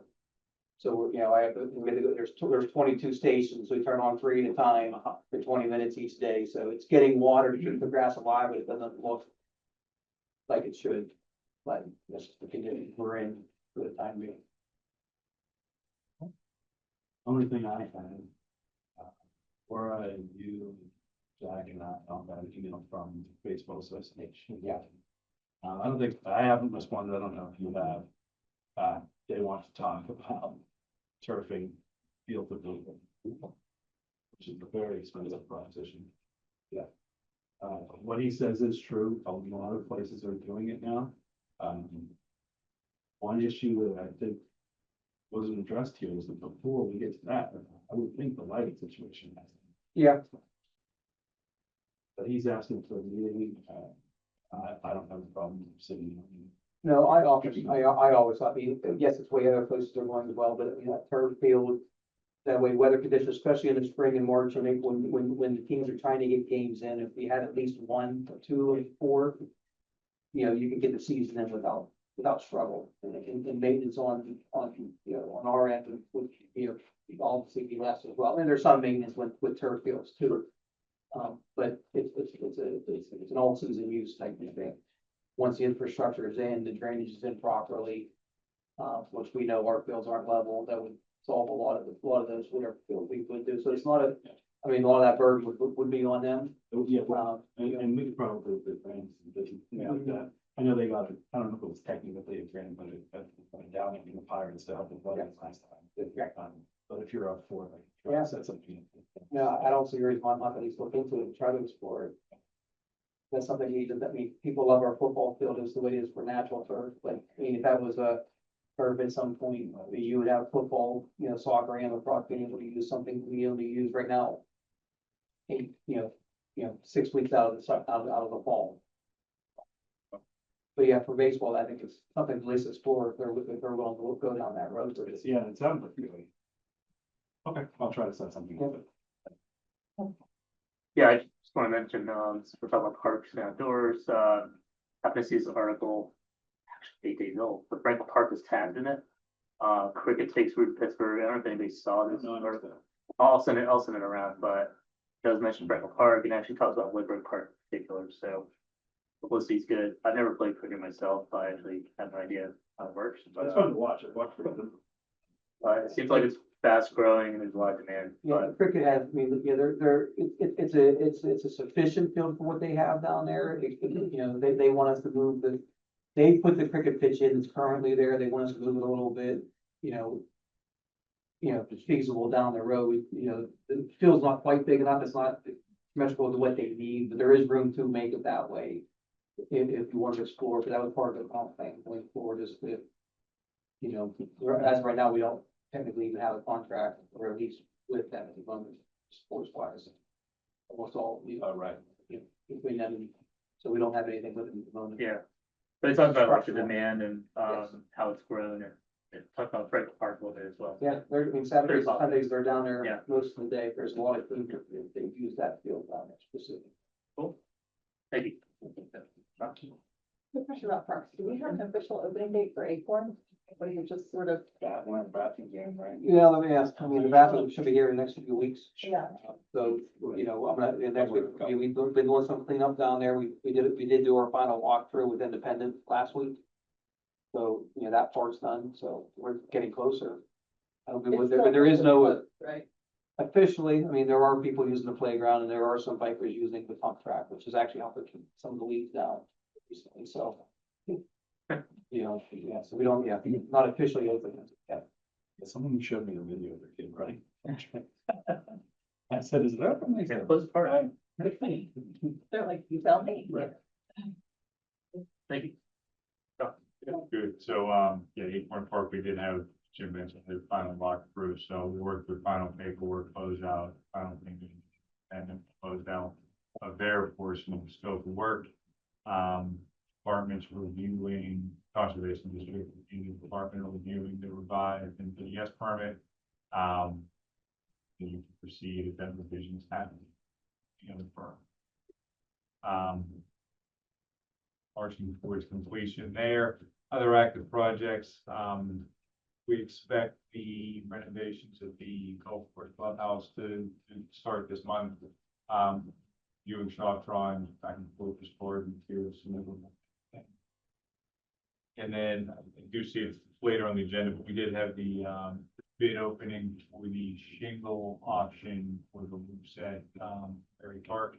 So if you recall from last month, the metal option, that low bid was 192,000. Low bid for the shingle option, base bid at least was 53,000, and 53,020. So, if council consideration, metal one is still out there. Should we go that direction? We'll need to board one, project one, with the conceptual project. Both will be ready for action. Other than that activity at, phase 2B, Deerfield, they're renting paving out Sundays. We have been trying that kind of stuff, so the road there. Near term, and same thing, Borough is working, they've been putting that, from an underground detention tank there rather than a traditional basin, they've been working on it last few weeks. Yeah, that's the one, that's. It's about. If you've been up and seen them, everything look okay? Yeah, we moved along. The one concern was that they're using the wrong lane to get in out. Residents thought that was only going to be used for emergency access. I couldn't remember. You have it. Okay. I remember that. That was the What big, about a position? yes, that, I believe it was brought up multiple times and it was said, Laura Lane, this is a private lane, it's there for emergency use. Not for like regular passing through. Was Lorica stuck and they opened it up to, I think that's the one, that's the stuff, right? Or Okay, It- it gets the 3 houses behind. There's 3 houses up there, like at the end of the Laura Lane. I mean, they're supposed to have, the main entrance on Priest lot that's been combined through. But yeah, I mean, there was always sort of an argument of whether or not, because they had the vacant lot that was touched by Lord. Rights, otherwise, you call both the emergency act, I can, have to put go back and look at that, I don't think it was. The access. Yeah, but I don't think it was not a construction. if it's for emergency access, That is- it's gonna be yeah. like, you know, they call like a. But a chamber, well, no, because it's serving 3 houses. Mhm. It's just a question of they're using that Right. rather than coming. So they're coming down there and then they'll be ripped off. That's what he said. Wasn't there an easement on Lorick Lane to maintain the stormwater facility? We did have an easement, or I think all of that is paper. It sounds like the concern is construction traffic is being used more heavily Right. than they expected. that's what they told us last night. I talked to one of the reps. They said they're running in Lorick Lane to build that rather than building. That's either off-site or, they have the right to use it because they're buying it. Well, but I don't know, I do. Thought either through a, And if Addition there's or- a construction interest there, or they're using it for construction interest, should we call that the ENS plan? But that's what I was gonna say. Let me, I can't get access to it here, but let me look at this plan, see, even aside from the argument of who has rights to a road, they have a permitted kind of construction entrance or entrance. That's not one of them. It's the point that the adjacent property owner owns to the middle of that. Like, that's what you're talking about. on a private just lane. they give access, it's easy. Well, that was the only access to that rear property, the 5 acres. Yes. But now that they added increased property to it, they do have access there in both of them, so I don't think that's a question for us. We don't think that. Who has what rights on? Private lane, no, Well, we know, we don't through an application, but whatever their approval was. And I think they, because to get it was through the neighbor states, They do. It was a huge argument. I remember like going back and forth and, yeah, I mean. So if they're not supposed to be using it, what is the borough's? Purview of committee cited, they. Well, I think what we have to do is find out what they're supposed to be using, if that's what they're supposed to be using, it works with their ENS plan. That's what they use, that was approved, if it's not, then we need to tell them, stop doing it. And then we'll call. the I would check. conservation district. Yeah, I mean, ENS, that's conservation district and everything else. I think there's something in borough approvals. Well, we Either can, on we can look, construction. we can look at all of it. Yeah. I don't know that there was any specific conditions on that, but the plan should be referenced. I mean, ENS plan is part of the approved plan. Yeah. So there is at the end access for access to the tank. Right. So that certainly They would have to. Right. From Warwick Lane or from, In the picture I have, From Mark the Lane. tank is right on. There's both, there's a little piece of access road from Frederick Lane makes like a 90 to turn right. Get to the tank, and then there's that connection kind of at the bottom side, so towards here. Emergency.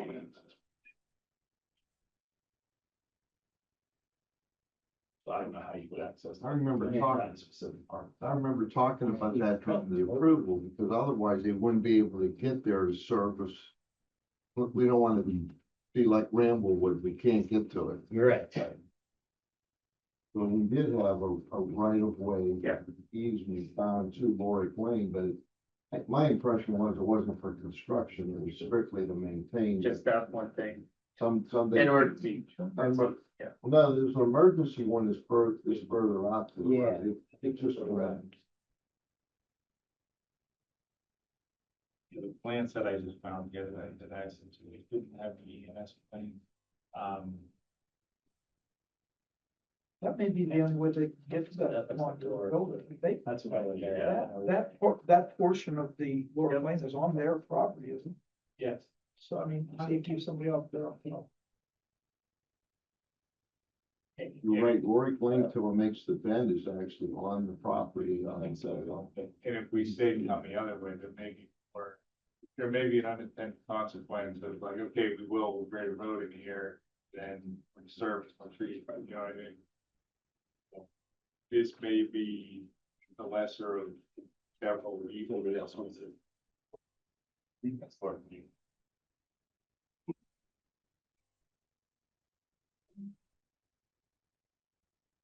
And like the, I mean, Warwick Lane is gravel road, right? You can see a tank there. There's concern about them chewing it up or otherwise. Trying to get them to fix it up when they're done. Yeah. Normally As a you post a neighbor. bond under right? What was that? You would post a road bond or something like that. And that's only if there's a weight restriction on. And that's an issue. I mean, those three neighbors there have been maintaining that road for years. Yeah, somebody else is going. I don't know if they have a maintenance agreement between the three of them that are recorded. There isn't law that says like there's one that's imputed on them. They got split the costs or so. I think, yeah. I don't think the concern was they're just using it, is that they're chewing it up and then they get so put it back when. As I look at it, I think, yeah, perspective, it's permitted construction entrance and the entire bend there is on their property. Yeah. I think we have a hard time saying that you can't use the beginning of the road to get to the piece of the road that's on your property.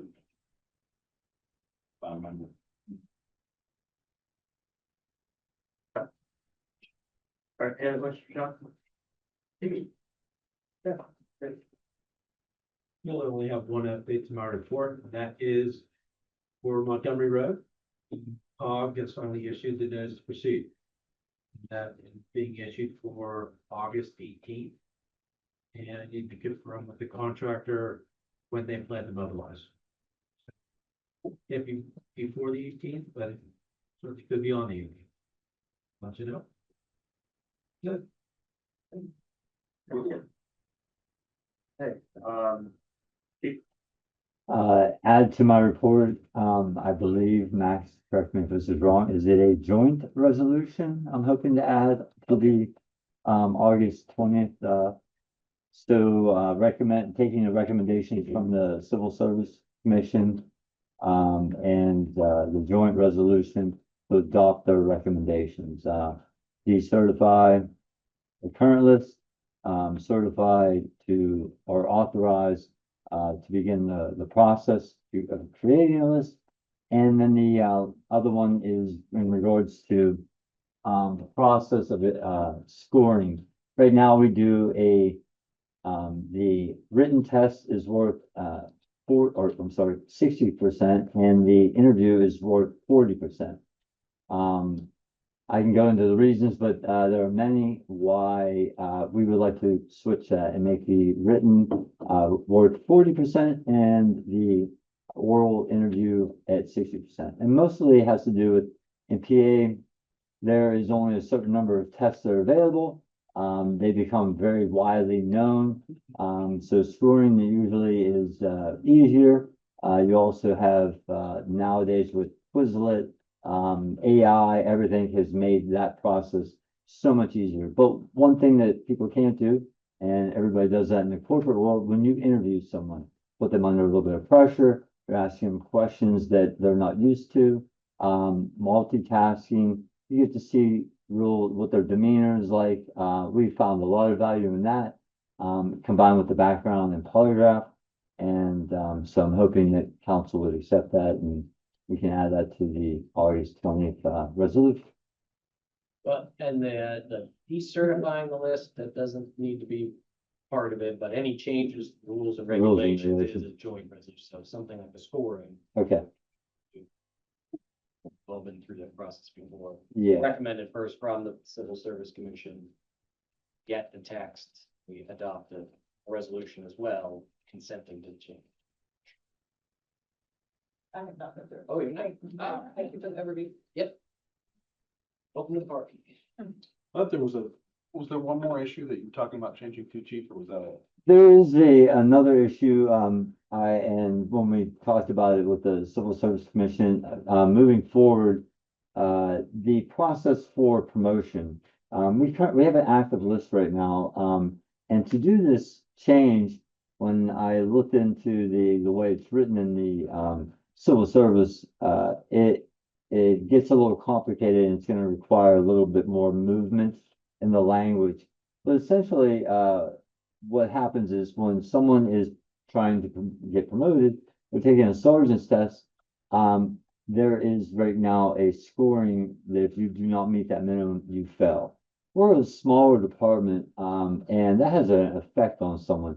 When they don't pass and they are, say, the only person that fails, and they're among their peers, it's hurtful. I would rather everyone move on through the process, for experience and also for, to be honest with you, their ego, and they're gonna have to work with this group of people. So I'd rather move through the process, and if they end up fourth or fifth in the process, so be it, but they did score and they went through the process and they've moved on through the process. So I've said process enough times. But I could work on the language change of that, but when I started to look at it, and we've spoken about that before, it is a little bit complicated. It's going to create a little bit more changes into the wording. It's not quite as simple as just flip-flopping a couple numbers. The goal is to remove the word failure from the system. Essentially, yeah. It's ranking then. It's ranking, yes. Okay. Yeah. I got it. Thank you. Where were you 5 minutes ago, right? No, yeah. Essentially, if we were a 100-man department or 100-officer department, I could see a need for that, but the size we are, it's just I don't see any need for it. Okay. Any questions? Okay, thank you. Matt, let's get over. You have my written report, an item for executive session. Good. Did we need staff for executive? Or anything else? Did you want to talk about what you're doing with the roof replacement then? Yeah, should we go to that? Do we need, I was gonna say staff. 53 versus something. Not much of a discussion. It's not a discussion. Yeah, 53 versus 200. Okay. The other one is still 70,000. Jeff, do you need to be part of it? 70. I just really how big it is. Okay, cool. Part of the park. All right, awesome. Everyone else, feel free to leave. Have a good night. I don't think we're building it. Or you can stick around if you want. We're just trying to fix the roof. Tomorrow, Thank you. George, Thanks, guys. they called me and told me. I'll walk out with your teeth. Okay, man. So consistently, either garbage or recycling. has been really- I know Tom's gonna have the same issue too, that we know. Yeah, here's what I'm gonna tell you, if it's something more on a day, and even with my own guys told me, it's like, we don't have enough staff, can't hire enough guys, nobody wants to work. 4th of July, I had a guy show up, and 2 days late, to pick up my garbage, he showed up two days later, and also, there's something, because everybody called off, but we didn't make the stuff. So between nobody wanting to work, vacations, and follow-ups. Yeah. It's just unfortunately, you know, they know they have an issue, but they're trying to fix it. There's not, they can't just, Waste management as well. yes. I mean, this week, I go up, I usually got up at 7 o'clock and they had already taken votes. Oh, wow. I'm like one of the very first thought. So it has been very unpredictable, not just here, everywhere that waste management, and Dawn has been in touch with the road supervisor here. That's seems to be the issue. The roof, should we talk about the roof? Roof, like, I like Yeah. 50,000 versus. Jim's here, I don't want. Yeah, I'm sorry. Yeah. No.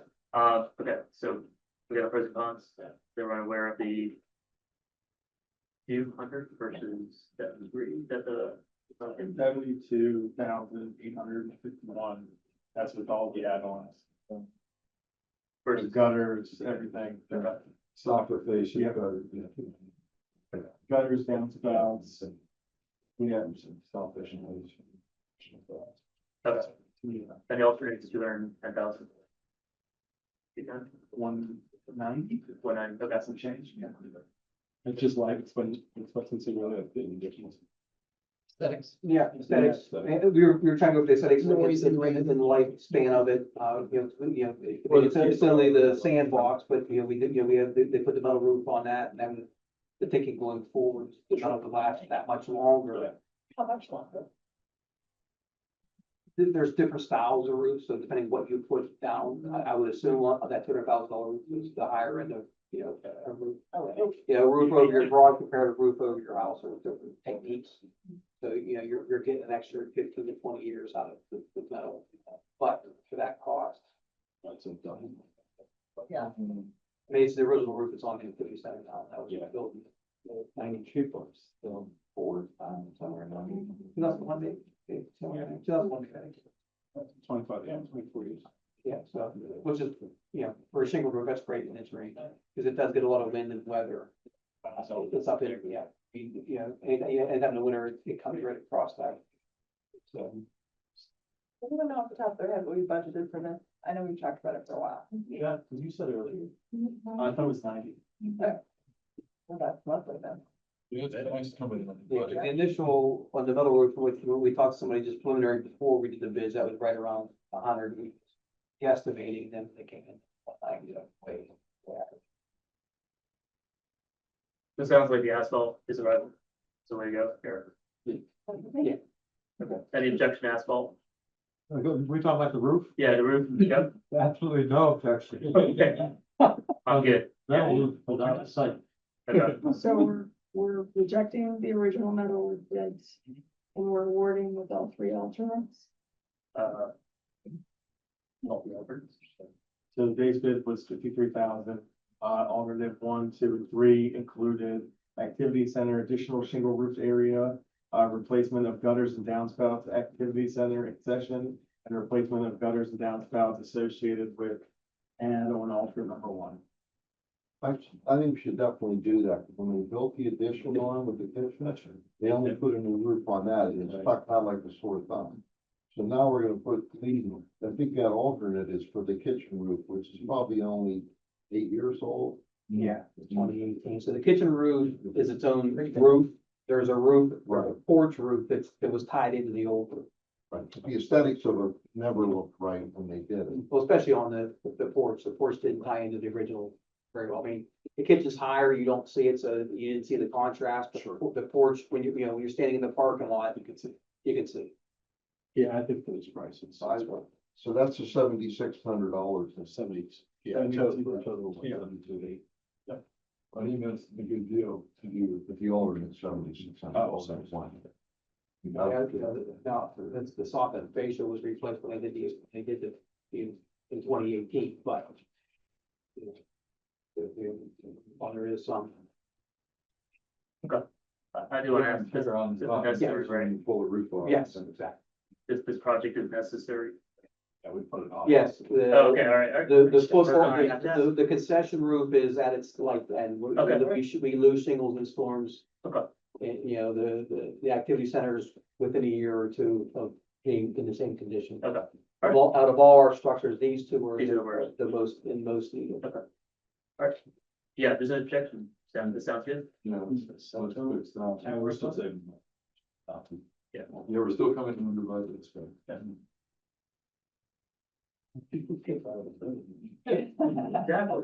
And give the people a discount.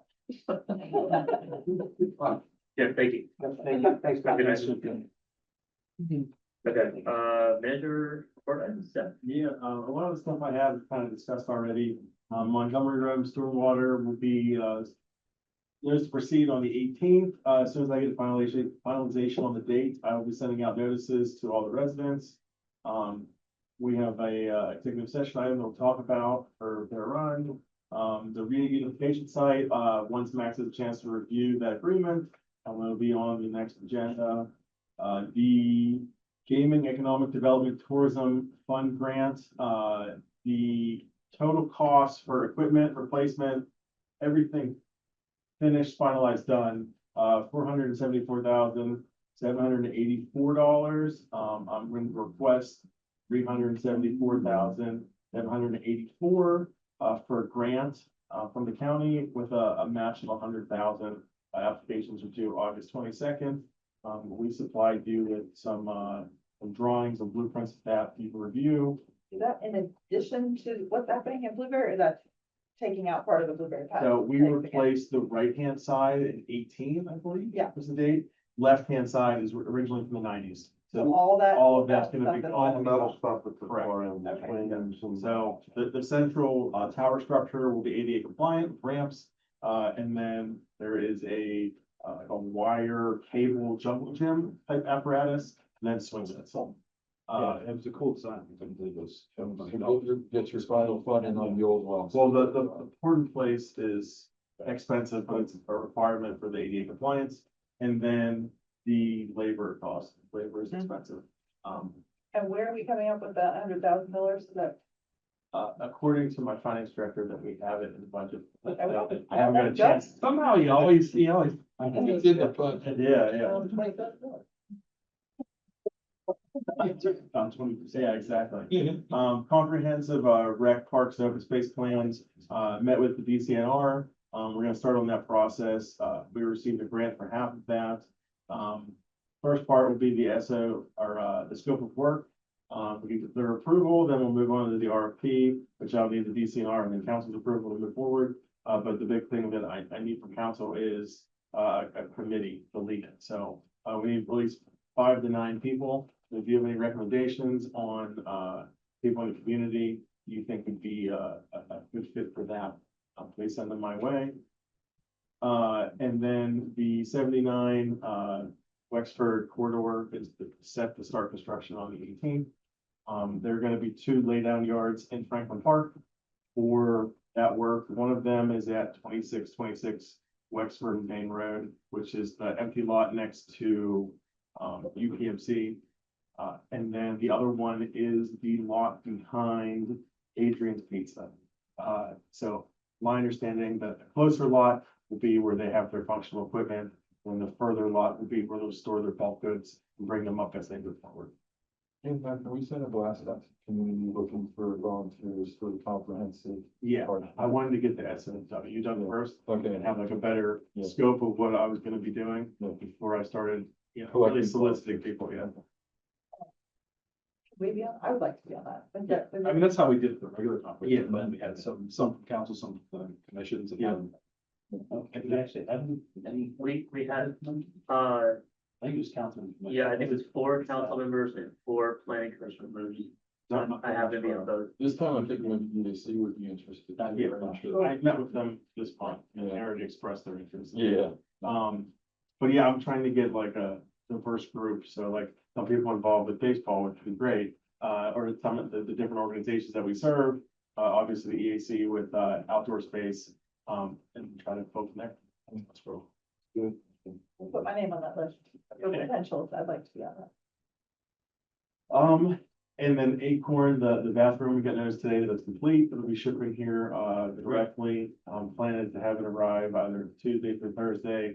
We don't leave a big hole in the ground over a weekend, with the potential risk, so hopefully to have that in sooner than later. Are we gonna have an event to open that? That would be up to council. If you guys would like to participate, I can set something up where we'll have a ribbon cutting or, opening day of the community. Yeah, opening day something. Yeah. Cut the- He loves a good ribbon. Do you want to do it in the fall, or would you wait for the spring until everything's green, we have trees planted? When you put it that way. Geez, I wonder what Zach's for. Well, I'm just saying, like, right now, the grass is still growing, it's spotty, we still have, there's some trees we have to plant, that are gonna go in the fall, so aesthetically, it'll look better in spring, but, functionally, it'll be open. Fall. So it'll be a soft opening or a soft opening where some people are aware of it and some people aren't.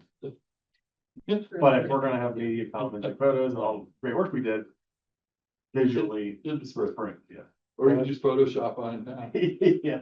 Dennis, I want you to bring your bicycle over and do a few jumps.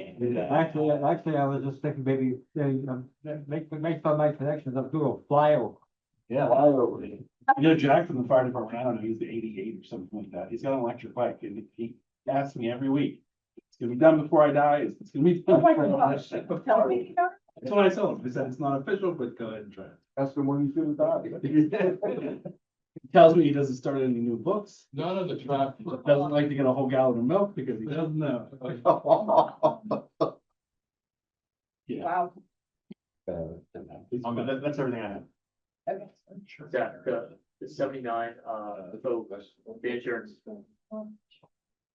Right, then we'll see if this is renewal, we're in the process of that, they're aware of everything. Any suggestions for signage at the pump track, like no 88? Yeah, that sounds like discrimination. Good jump The here. electric bike thing. Oh, I know.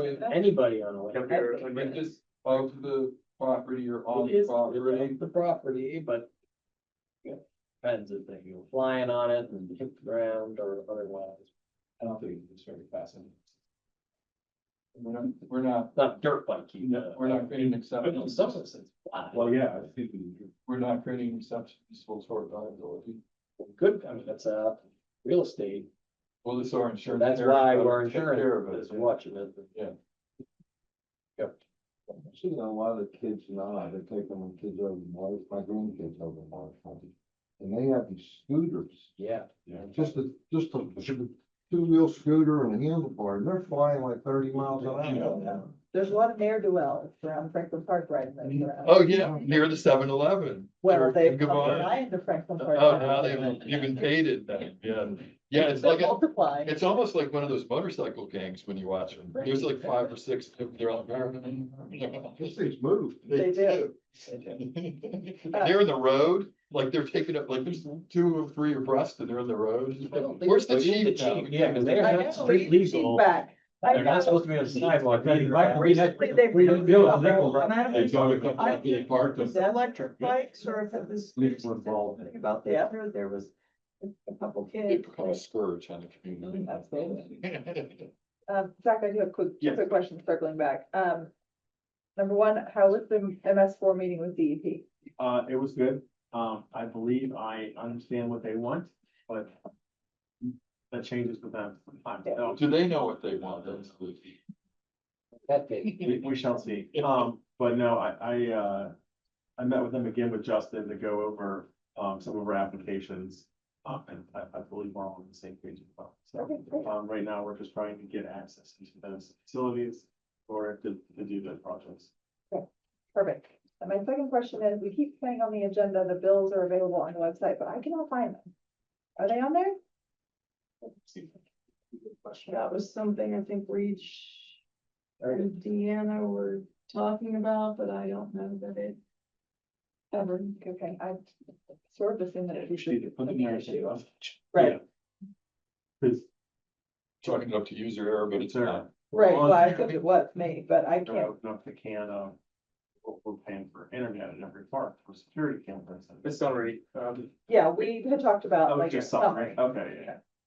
We don't it need doesn't have to be every detailed, but it invoice. helps summary in level. there. We can rewrite. Location of all the security.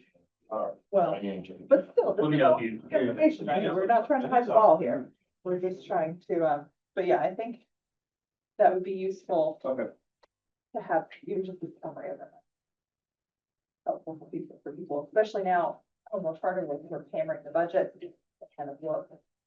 And, If we're doing a summary, then we need to put on the thing that. I know you were having trouble. Summary of. yes, Son of Rob. I got it. what it ends up looking Yeah. like, No, I, figure out. Yeah. I hunted them down and then I'm on a schedule for, the end of the month.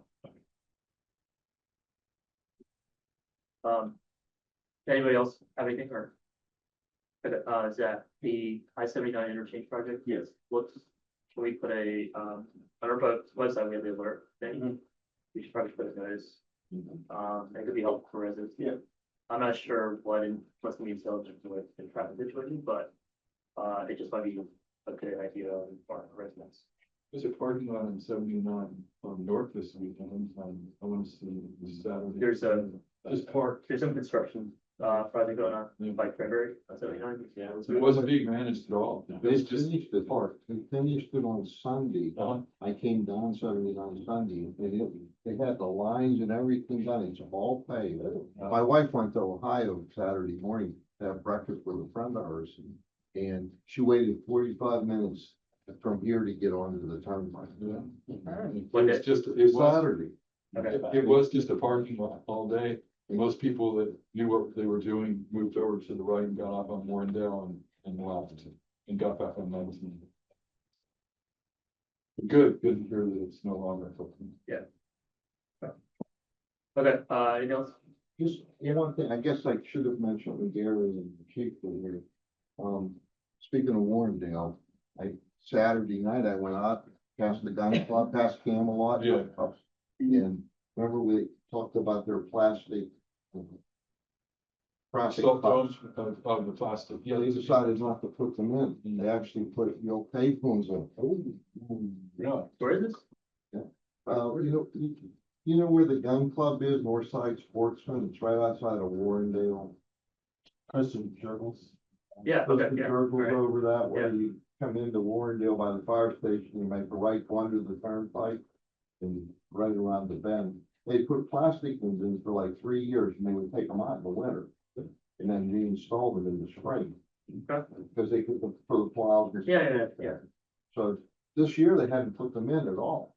So I was, went over there Saturday night, they had two of them in there. And actually, my wife cuts through there too, and she says, yeah, they put them in, she says, if you hit those at 25, they're not bad, but you don't want to hit them any faster. Well, I will tell you what, the speed bumps that are plastic at the lines at the barrel wide. Oh, yeah. You don't want to tangle with those at all, at any speed. They just rattle. They just rattle. I mean, there isn't a speed that you can do that makes any sense on these. Now, I'll tell you those, I mean, I know I whine a lot about the cool roads, it is so bad, I mean, at 50, 60 miles an hour in the 25 zone, they are flying. One guy with a dump truck there, I'm down there, I jumped from the mailbox. And he yelled, I said, slow it down. He went about 100 feet and threw a whole bag of garbage out the passenger side window. Really? Weed check. Well, that's big littering, so get his license.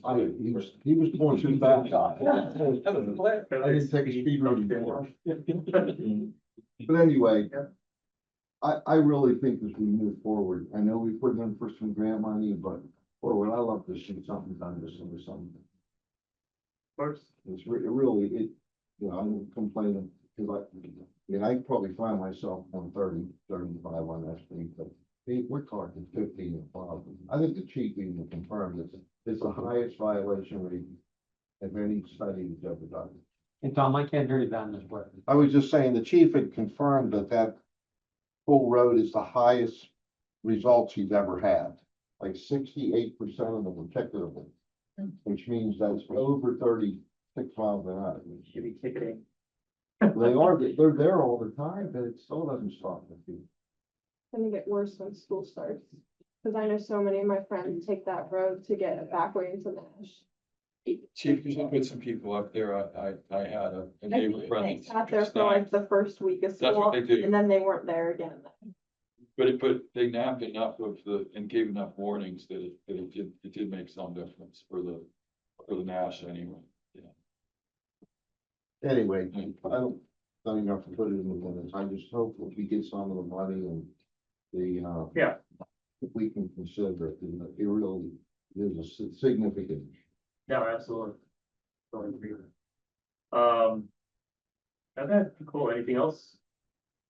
Okay, on to the next topic, overall update. So first of all, Mayor and Laura, thank you for that forum. It's always good to have discussion. I can't remember my time last time the borough did anything like that. Fracking, I think, might have been the last one of those open forum things.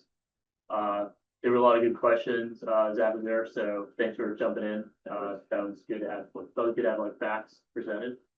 I did have a chance to talk to maybe like 5 or 6 people afterwards, and just throughout the week, I wanted to like, it was more of just like, what did you think of having a forum? And they do like that. It was good for them to learn, express their opinion, and just kind of, just think about it more. So they also show that the borough is kind of like engaging its citizens and not kind of like making the decisions in a working session or a room or whatnot. So I agree with you. The one criticism of that format that I heard, and it's a good criticism. Why didn't you do it before the council voted on it? Well, we did have the question and answer session, know. but nobody showed up. for it. You're right. Yeah, so they're wrong. So- That's. The people that were there said, well, you already voted, I know you're looking for input, but you've already made the decision that's gonna be on the ballot. I wish you would have done it in March or April, and I said, well, criticism taken. You know? Yeah, And Laura and I feel really good about it. Yeah. agreed. Yeah, I was very pleased with, I cannot believe how many people showed It was up. a nice turnout. There were very few seats left. That's really good turnout. 35 people out. 50 people. Oh, yeah. That's really good. Yeah, there were people sitting all the way back against the wall. That is Very great. few seats. Yeah. The tone, could not have been more pleased with the tone of it. It was very Respectful. Oh, yeah. respectful. It was Yeah. a robust discussion, question and answers. Yeah. People, like I said in my email to you all, that people asked for us to do it again, which we plan to. Mhm.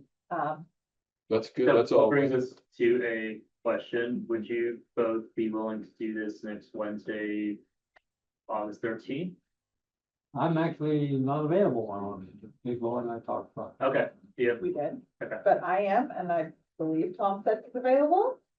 Oh, don't be a Laura. Okay. Very good. I won't That's say sounded other bus reluctant. either. That sounded Okay, reluctant. thank you. And vice versa. I agree. Agreed. That's Don? fine. Are you gonna have time between now and then, brief getting going for us to sit down and get some, The numbers, the numbers? answers. that you wanted? Because I can do some of the math. No, math is not my strong suit. I can pull the numbers and do the math, and if he just or somewhere, if you have a chance to look at them and just confirm them, because we just need general ideas of, like I said, pulling different levers. If we adjust this number and that number, what's that gonna look like? So, think we'll have time. Oh. I guess we have to decide right now, because we need to let people know, but I think so. I think I can look at that and get it And figured out. before the other one I Wednesday. saw was the question of how much will this cost to go through the process? Do we have any handle on that? Yeah, so I've talked to Alon Public Partners, and, there are a few individuals there that are aware of what we're doing. So just for everyone's benefit, Public Partners has recently helped what's called Milford. They're going through this process, and they engage Public Partners as their consultants and just like help them through the process. It was a heavy engagement, as in like interaction wise. And then of course, like reviewing the charter and, all the way to the final steps. Their cost that they charged Milford, I believe, was $77,000 in the end. But again, that's on the heavy end of things. And they did mention that Milford, I believe, is 5 times the size of Franklin Park. So, but for a light engagement, it could range from 10 to 25,000. They charge an hourly rate, about $115 an hour. So typically what they would do for something like this, you want light, medium engagement, you could bucket 100 hours and then kind of like what we're doing with Cityscape and see how it progresses. If you want heavier engagement, council can decide at that time if they'd like to purchase that or not. So me thinking through this as a consultant and what I've done with clients, obviously I want to charge the most, but being on the other end of this as a client, I could see this being, 200 to 300 hours, which probably puts out at like 30 to 35K. One thing I did mention is, we've looked at other charters, like Bradford Woods is 12 pages or 11 pages, mine is like 35 or something, 36. Analyst, I believe, is like 55 pages. So what I've recommended is, and asked is, do you do from scratch or are you able to look at templates? People work. It should be a writing document from scratch. So they're flexible. But yeah, from a ballpark in terms of price range, you're probably looking at, anywhere from like 20 to like 35K potentially. I could probably have a proposal of like something formally like sent over by then. So, I didn't want to mention anything at the forum last Wednesday because I had literally talked to them on Monday. Yeah. And it was kind of what we discussed. So we did spend about 30 minutes on the phone going over this. And they're well aware, we've met with them at Alon, they know Reach very well. In fact, one person maybe we put on there was Reach manager, so like, we can't listen to that. So from a cost perspective, that's what you're looking at. And they're aware of the timeline and all the 9-month gifts, 9 months, yes or no, and then the next 9 months and stuff like that. So, Were they successful with Milford? Do we know? I'm not sure if it's on the ballot or not, or where it stands, Okay. but I can look it up. But we were talking more of like, what was the approach, how do they do it? My main thing was cost and what's their effort. Yeah, because you don't want to spend yourself into the ground just to try to build. Yeah, there's the benefit to this in the end, right? So if you're going to do this and do something, if the only thing you do is raise the transfer fee, that brings in, I know last year it brought in like 400K, but we can't, so you can't just assume that you're gonna have the same level of transfers every year, even if you discounted by like, I don't know, 20%. Sure. You're still bringing in like 640, 50K maybe. You're still good. Yeah, so your break even in like 4 or 5 months at that point. Yeah. But yeah, that for the cost, that's all the information I had, because they seem very experienced in this, that they were for municipal managers. We did the other costs in day, like we need a solicitor in there. You have a review, they don't have to be in a meeting per se, but if you want to have a solicitor review, that would be. Because they probably doesn't, probably not sending in an attorney. Yeah, they are there as municipal experience resources. When it comes time to actually having the document reviewed and whatnot, there would be solicitor or other solicitor or whatnot. And what about cost to like do the drafting of it and typing, word processing, putting everything in? It depends. imagine it's gonna be a little bit more than what their advice would. Yeah, this is just resources, so if you wanted to tack on like $4,000 for like printing or just, if you have to post anything, like legal fees, if you have to post anything in the Post Gazette. Yeah, advertising. Advertising, right. Well, this is a better, I'll call it guesstimate than we have. Yeah. Anywhere else. I mean, one way to look at it is like, if you're engaged a consulting firm, typically the cost of the engagement, 20% is travel and expenditures, so that is one way, that's one rule of thumb you use here. There's also stuff that, maybe this is what you're trying to get at, that the cost we would incur, even if we didn't have a consultant. right? Like, if you had paid attention to my presentation, stenographers and printing, we're gonna have that. Do we need, Max, this is maybe a question for you. I haven't found this anywhere. But historically, one of the highest costs for municipalities, according to DCED, going through this was stenographer cost. Do we need to have a stenographer at each one of the committee meetings? Yeah, I Or- have not seen that. No, no. I think There's we a should final take minutes. report, I don't remember, there's a Yeah. public hearing. Should have a note taker, sure, right? Yeah, and that was something that the DCED also talked about. Some municipalities hired someone as a secretary, but they listed stenographer as a separate cost. That was one of the highest costs I granted. This is I'm not aware of the conversations I've had with communities and mayors who have gone through this, I don't know. The requirement. I don't remember seeing in the formal charter plan law, that anything, it might be like a one public hearing that they might refer to it, but I mean, they would have to specifically say you need a Right. transcription. I didn't run into that, but I didn't know if I I've was never seen it. missing that. Okay. I'm not aware of it. Yeah, we're so excited about taking. Yeah, they want the data minutes. Digitally and then have the AI summarize what was happening. You're gonna get some pushback on that. Fine. I think from residents, you can get pushback on that.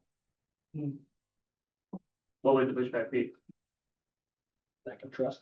Yeah. Commission. Right. Okay. I think especially in this process that there seems to be a lack of trust anyway, I don't think we need to, I think, in my opinion, inserting AI into this would be inserting more mistrust in the situation, And ambiguity.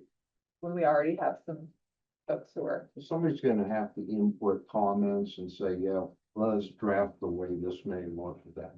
But somebody's gonna be doing some of the work. Yeah, somebody would have to take minutes, I'm sure. right, whether that of the commission just, and the commission can do that, they can just elect someone as secretary. Right. Or we could, they could hire someone. This could be the use of the consultant, right? So if you have bulk of time. You know, I don't know if we wanna pay the consultant's rate for, You know, if they're already there well, they're there and they act as a project manager and typically a project manager takes notes and drives the budget. and drives the agenda. well, we can, yeah, we can. I mean, that's an approach. Yeah. I mean, we can cost that out. I mean, it's a way to like get formal notes and a recap or a Yeah. summary and that'd be part of the record. Sure, we have to get to that point first, but yes, that's, we can hash up those It details. sounds like even adding all those things you may need, we're still probably not in the 6 figures. No, even if you add all those things, even if the engagement's like 30 to 35K and you add in like another 25%, you're probably at the 40K mark. Worst case 50K mark if we That's the deal. like. even if you- We were kicking around, could be $500,000. Yeah, that's what. Yeah. 200,000, 300,000. Yeah, sorry to get this information sooner. It's No. just their card was there and I was like, you know, why don't try them? So they did respond. So. Yeah. Speaking of that, we have said, actually not speaking of that, but we have said that people need 162 signatures. We've actually had 164. Only 189. I thought it was Well, 182. Also, Reach sent me the people whose names that we had given him, who said they were interested. I think there's only like 4 total. I only know of one person who's actively getting signatures. Certainly that process could be happening without our knowledge. But. Right, I'm a little, Max, do you think Megan Turnbull would do it? I meant to reach out to her, but I don't know. One question I have. Says. It almost sounds like. You have to vote yes and you have to elect. So. You're done. Is that the plain English that you were looking at? It might have been, but. The Allegheny County, Not as the read. plain English version of that. Wait, what's your? What I'd love to see is the actual ballot, like in Jefferson Hills, how it appears on the real ballot. You know what, Yes. all the old ballots, you know. Look at the I thought explanation, you see it. In the plain language. Yeah, The plain you language. don't see a sample ballot for any private election. The way that they capitalize aim. Yeah, no, I think you, the way it is set up in the law, and because long way, you vote yes or no on the question, should you do it, but even if you vote no, you're allowed to vote.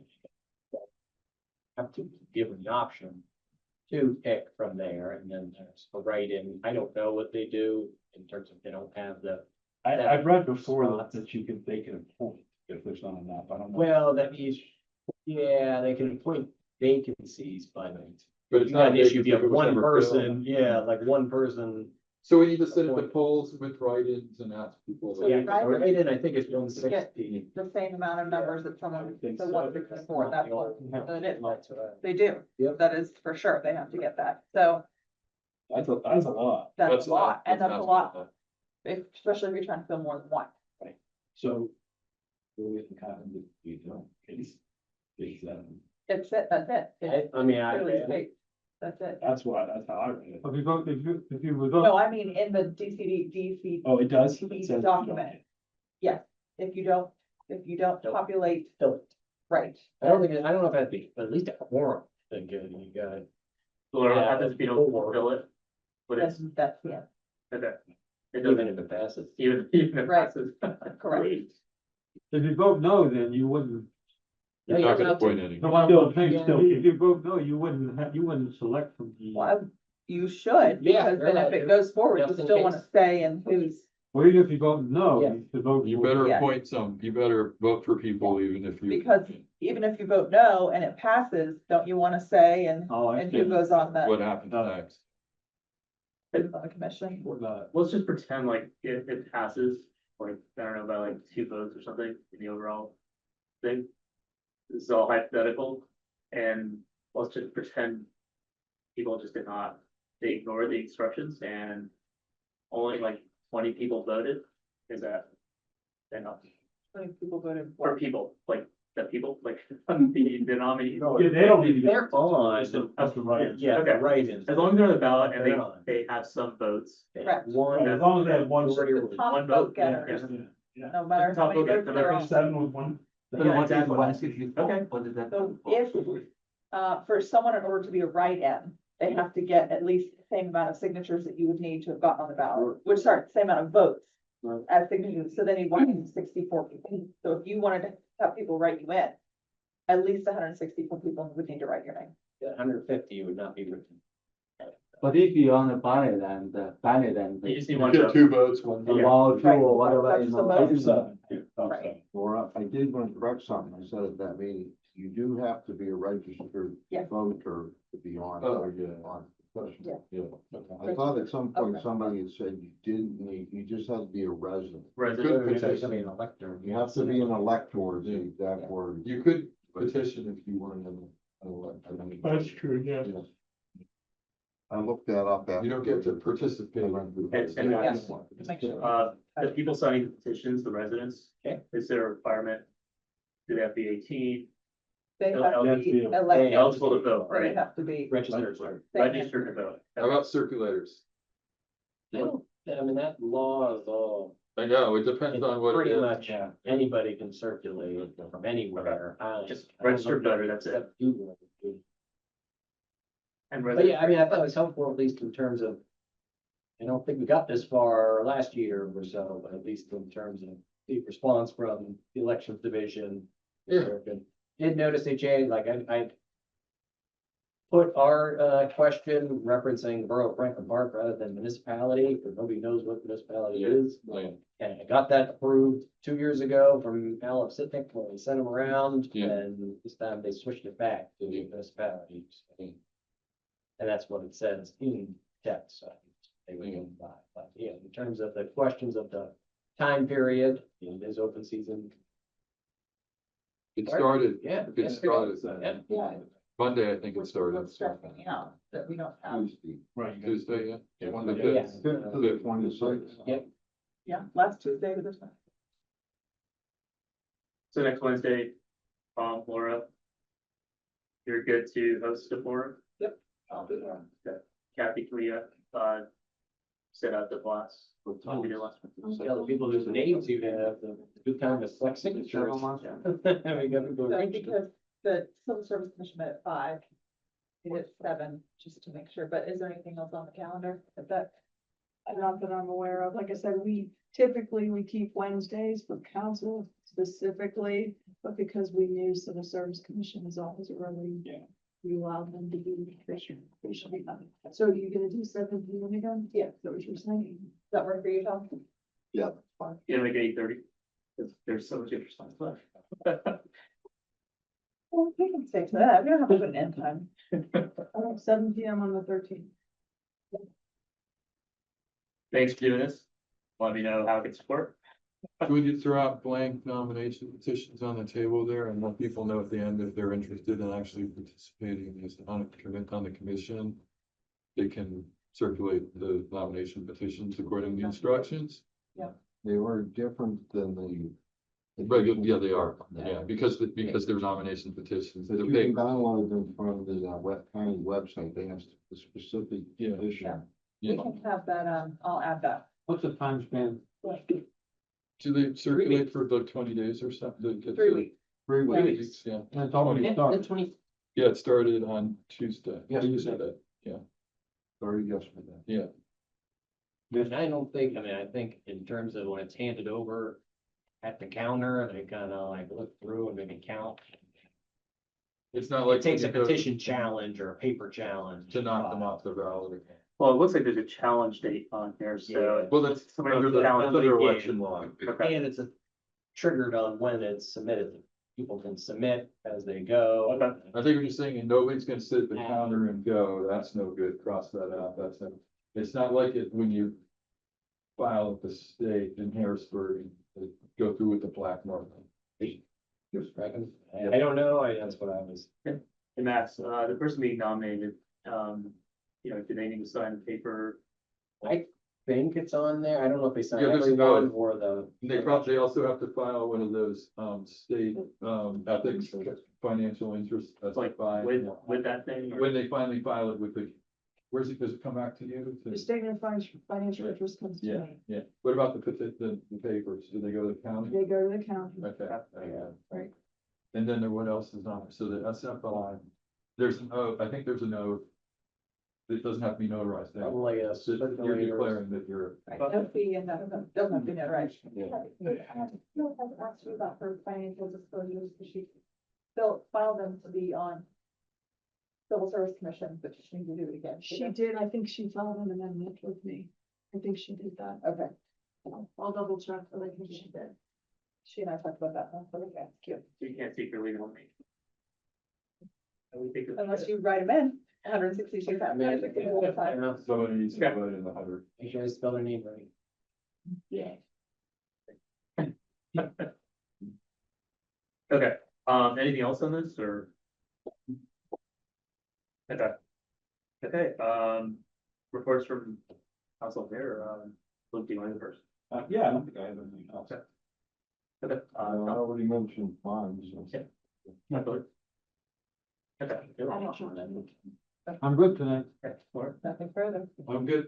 Okay, that's good. All right, so we're good. Executive session. Can I ask one question? Yep.